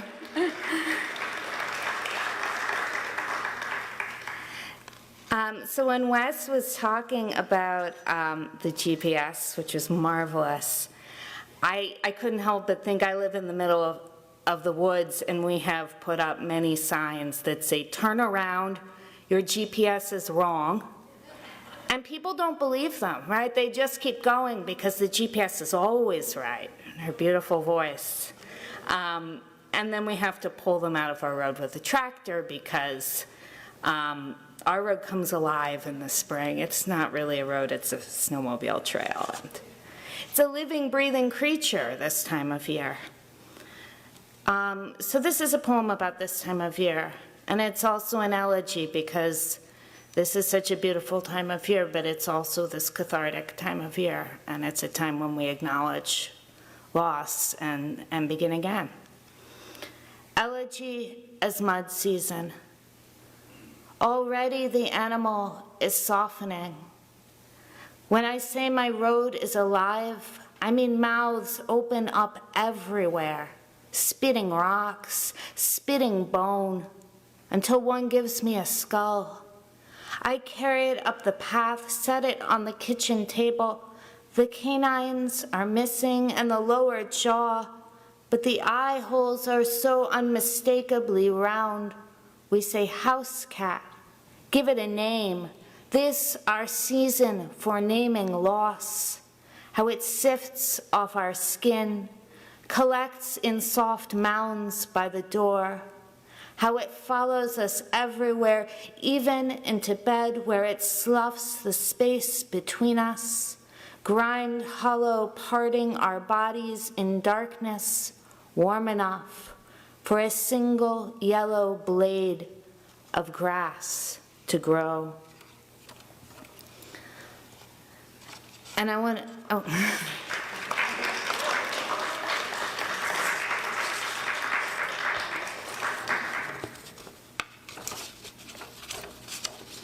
I have one more elegy that I'd like to read as well. This one's more recent.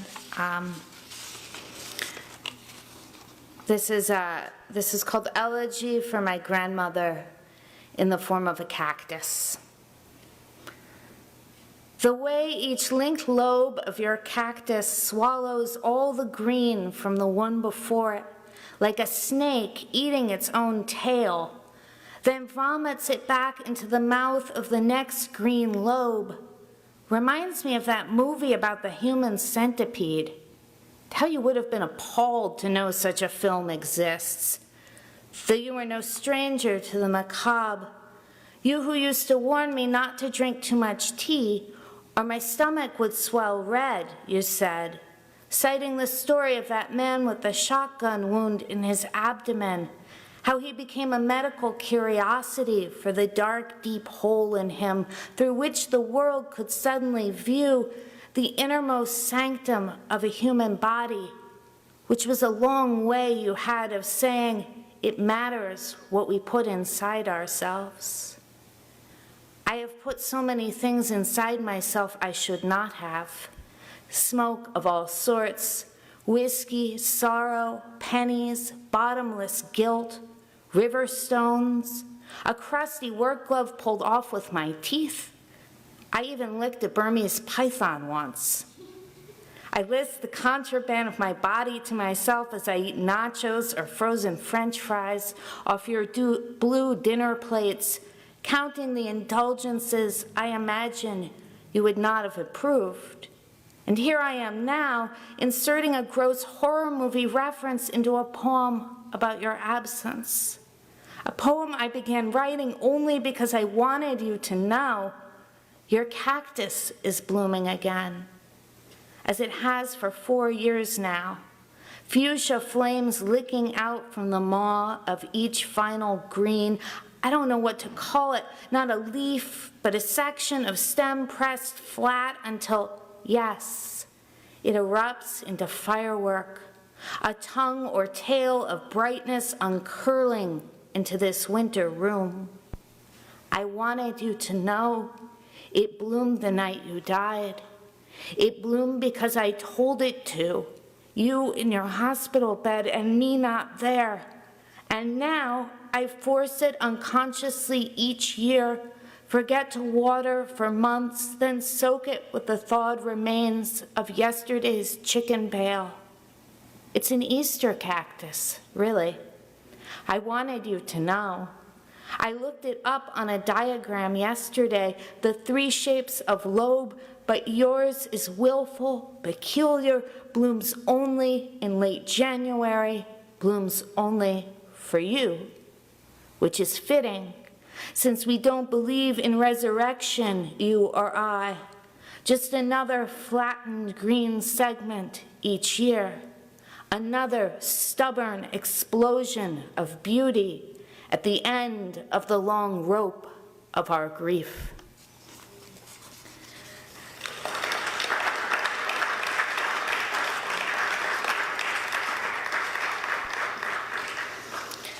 So if that was an Easter poem, maybe an anti-Easter poem, I should admit that the cactus, it did bloom in January this year, but it's still blooming right now. I made it all the way to Easter this year.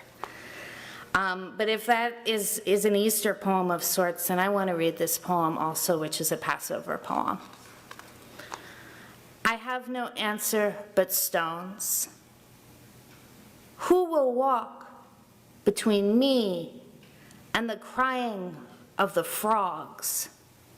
Edna St. Vincent Millay. Either you believe or you don't, my friend says. Which is it? We're parked on the dirt road in darkness, beer bottles balanced on the hood of her truck.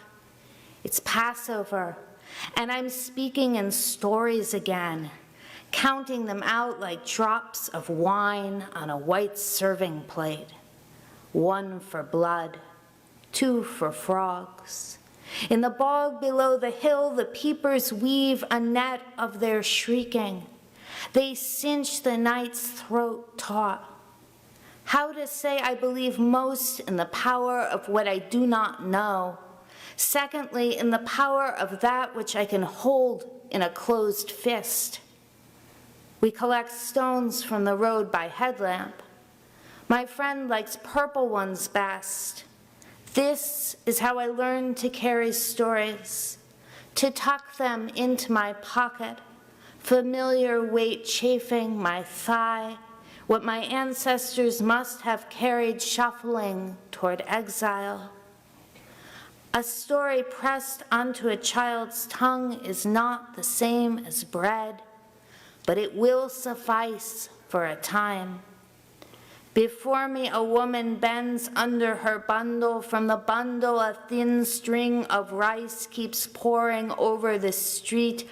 I think of nothing, wrote 14-year-old Yitzhak Rudachevsky in his diary the day the Jews were herded from Vilna. What does one haul beneath a body that doesn't know its own ghosts? If the stories clink like stones at the bottom of my empty sack, they give me a rhythm to walk by. If they rattle bones or doorknobs on nights as dark as this one, I know I'll let them in. Listen, I tell my friend, then stop. I have no answer. I drink more beer. I load my pocket with more and larger stones. Each year the frogs shrill a tower of glass to the top of the sky. Each year they scream until it shatters us.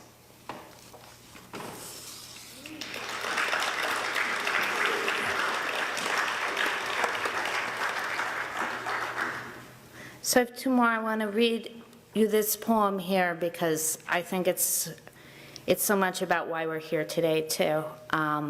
Because this is really, it's a poem about the necessity of art and of amplifying our voices. But it came through to me in a bizarre way, which was by watching a video of a woman playing the violin while a brain tumor was removed from her brain while the surgeons were operating on her. It's an incredible video. You can find it online if you're curious. This poem is called What Will You Do at the End of the World? When I watch the video where the violinist plays as surgeons cut the cancer from her brain, my first impulse is to descend into metaphor, to imagine the plaintive cry of her violin as a singular silvery thread that leads the surgeons sublimely, tremulously through the Minotaur's maze so they can extract the tumor abutting the lobe that controls her left hand, so they can navigate the fleshy labyrinthine folds and electric shocks that make a human mind.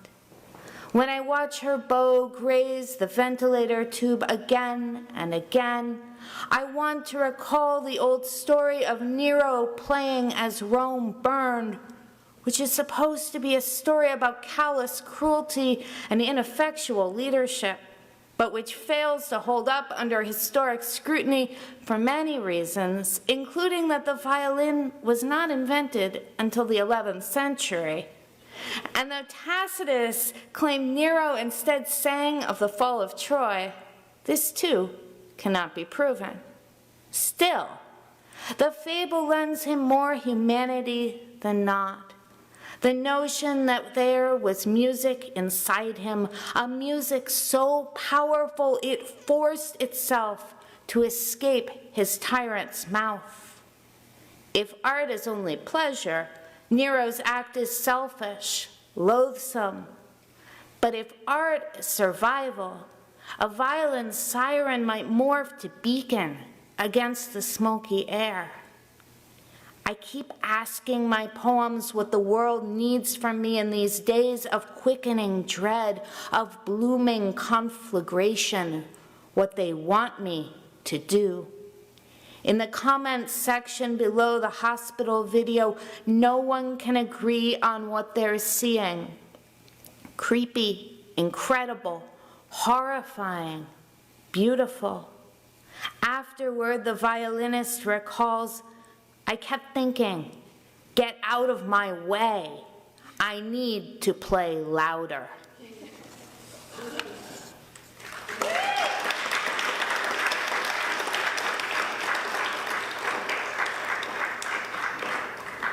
So I want to conclude today by sharing with you the poem that I was asked as one of my first assignments as poet laureate to write a poem for the bicentennial time capsule that is to be opened in, 2120, right? Okay, see, I can do basic math, I swear.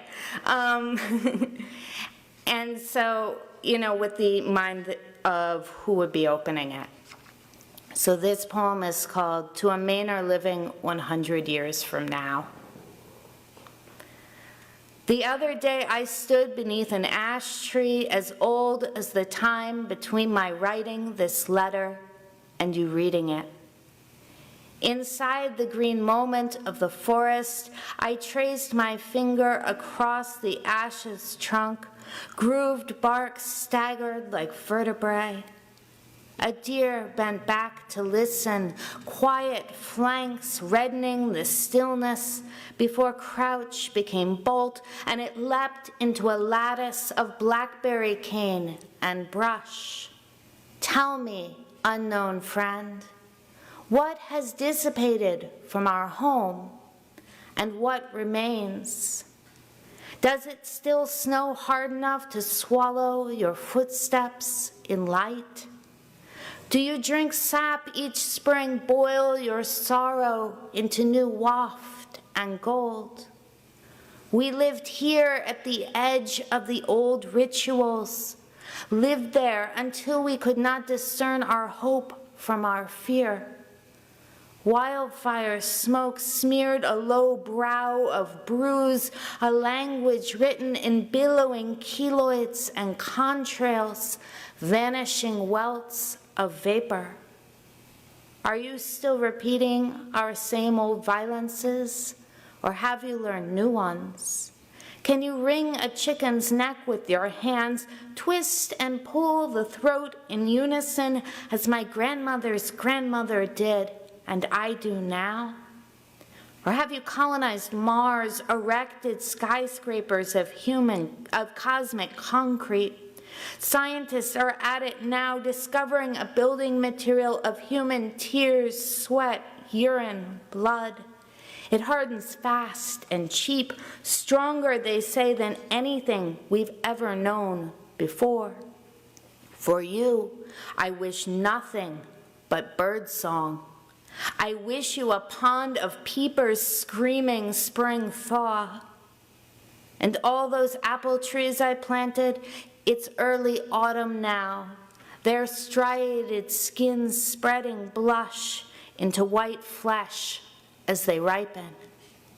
Do they still stand on this hill? Pick one for me, please, if they do. Bite down among stippled wormholes and taste our blinding sweetness. Thank you all so much.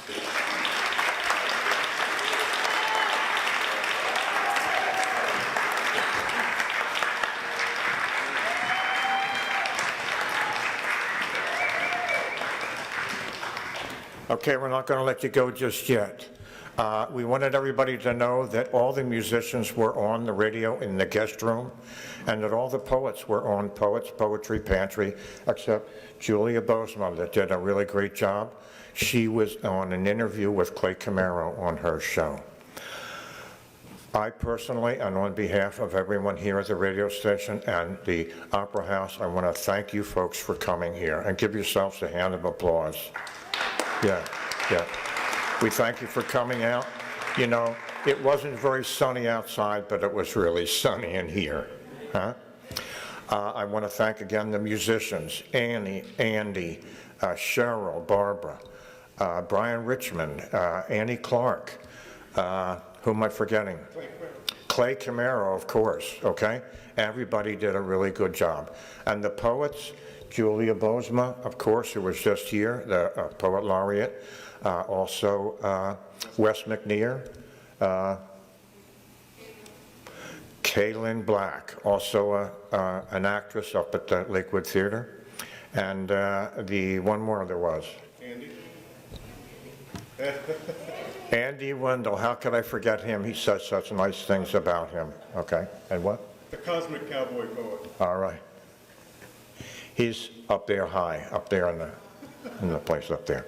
Again, thank you all, and I also wanted to thank everybody from Wes Arts, and I wanted to thank Lynn Gavoni. Lynn Gavoni, and I said that correctly, for all the work that everybody put into this. Everybody really did a great job, and again, thank you all so much for coming out here and supporting the Opera House and WXNZ. And now I'm going to turn this back over to Tim Tron here, Tim Smith, and he's going to wrap this all up with a couple of words. Again, thank you all for coming. Thank you. Well, maybe a little more than just a few words. You may ask yourselves, how did WXNZ happen? Where did the call letters come from? We go back to Earl reminiscing about Kennedy being shot. Well, at that time, it was like darkness fell over the landscape. And one of the things I came across when I went to summer camp in Maine in summer of '63 is they had an electronics activity, and one of the most popular kits was a broadcaster kit, very simple transmitter. And I wanted one for $12.95, and my mother was too cheap to buy it. But then, here we are. Most of the kids put them together and they didn't work, so guess who got them all going? Little old me. Well, Christmas arrives after the Kennedy thing, and we're all sort of slowly coming together. The British Revolution, rock wave was hitting our shores. The Beatles, Dave Clark 5, Animals, all those bands were beginning to make themselves known and heard. So it looked like there was a glimmer of hope. And under the Christmas tree was that $12.95 transmitter kit. Well, I had that thing put together in a few hours before Christmas dinner and put the thing on. And I was bragging to the kids at school, you know, at one time, I'm going to have my own radio station. Well, they tuned for it and they couldn't hear it. And I tried to get my head around, well, the transmitter had to meet certain FCC specifications, which means it's not going to put out much of a signal. So, being that I've always been fascinated with electronics, you know, I would collect parts from old TV sets and study transmitter theory, and I built a transmitter, one that actually made enough power to be heard. And people started hearing it, and they started a Tim Smith fan club and the whole thing. I gave that transmitter to a friend of mine that I went to summer camp with. You know, I still have it. I still have that thing. But every radio station has to have call letters. I picked, well, I'll use my name, WTIM. Why not? WTIM. Well, I found out there already is one. It's in Taylorville, Indiana, at least back in the early 60s. Well, I can't do that. Well, what letters will sound cool? WXNZ. That's the ultimate in coolness. And I didn't see it in White's radio log anywhere. So those are the call letters I've always used when I was pirating. Well, come to find out, any station with a KX or WX was considered an experimental station. So the call letters of WXNZ are virgin. It has never been assigned. Never been assigned. And then when we applied for the low power FM station, it's like, what call sign do you want? Well, we thought WART for Wessarunset Arts. Wart, you know, Froggy 98, you know, and I could think of a frog going squicket, you know, W, you know, whatever. But anyway, that call letter was already taken. We tried a few others, and in frustration, I plugged in WXNZ. Bingo! It wasn't taken, so that's how that came about. Then in the very beginning days, you know, it was like, well, we need a studio.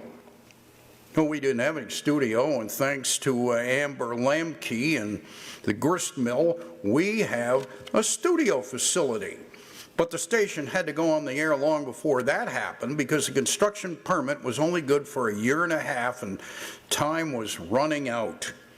So in that case, I thought, well, you know, now in the day and age of computer, you can archive all kinds of tunes in MP3 format or whatever and just let them rip.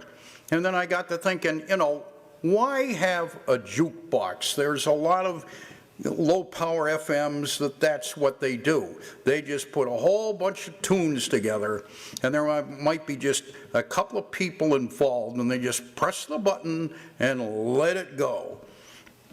Well, I didn't really want to see that happen. And as far as my association with people like Annie and Andy, I used to work at WTOS. I became chief engineer there in late fall of 1975, and that was quite the learning experience. I've seen that station come and go and come and go, and then in 1979, that's when I met Annie when she was a part-timer there. And then in time, the station changed hands in '80, and things changed. And we went live, eventually. And others started coming in, like Jan Edwards, Dancing with Jan. She started working there. So Jan and I go back many, many, many years. Other people came and went. Dwayne Bruce, later on in the '80s, he came, he went. So, you know, and then after I left TOS and gone into working at a transmitter shop out in New York in the '90s, I used to stop by TOS, and I met Faz. Even though we never worked together, now he's part of WXNZ. And I feel very grateful to everybody. I mean, everybody involved, every programmer. Nobody gets paid. We do it for the love of it. That'd be great someday if we get enough donations, enough money flowing in, that everybody could get a little something for the work that they put in, because without the programmers, you have nothing. You have a boring radio station, and that's not the kind of thing I wanted to see happen from my efforts. So what can I say? All of the programmers, they're all like space probes, like Voyager, going out into space. They've collected all their favorite tunes, all their favorite styles, and everybody brings something different to the table. That's one thing about WXNZ. It may have Andy as a program director and Annie is the music director, but that's only in title. There is no program director saying, you have to do it this way, you can't do it that way, blah, blah, blah, blah, blah. The other thing is, there is no music director per se that says, well, you can play these tunes, you can't play those, da-da-da. But the other thing is, when you have a number of people involved and everybody puts the hammer down for several hours like they do in commercial radio, college radio, what have you, and it's a style of tunes that you don't want to hear, after a while that gets rated B for boring, you tune away. So I thought of, at that time, why don't we do this? Why don't we put together about a 15-minute block of tunes where you begin with a station legal ID, WXNZ LP Skowhegan, which I'm sure you've heard many, many, many times, just to cover the bases and just do what you want.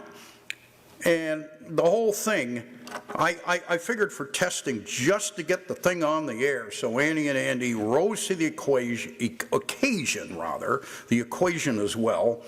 And a number of other people started jumping on board, and before you know it, the whole thing blossomed into an incredible sounding station at the very beginning.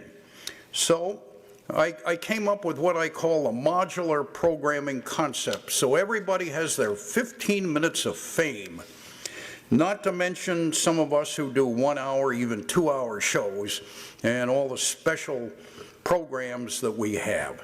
Well, once again, from the bottom of my heart, I thank you all, and this is, I hope, that the future increase in power of WXNZ doesn't make it into a juggernaut that cannot be controlled.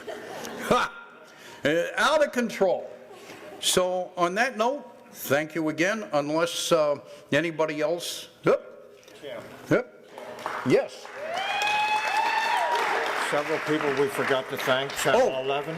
Channel 11. Channel 11, and most of all, Arthur LeBlanc. Arthur. And Kate, can you come over here? Come up here and give a bow. Here's Kate of Kate's PB right here. and Jam. Hard work behind it. Well, I've known Arthur for a long time. We were younger then. We were much younger then. We're still pretty young. It's only in the mind. So, on that note, I got to walk backstage and flip the switch to return to regularly scheduled programming on Homesick Radio, WXNZ. Let's hear a round of applause for WXNZ to give me enough time to turn the thing off. Yeah! Great.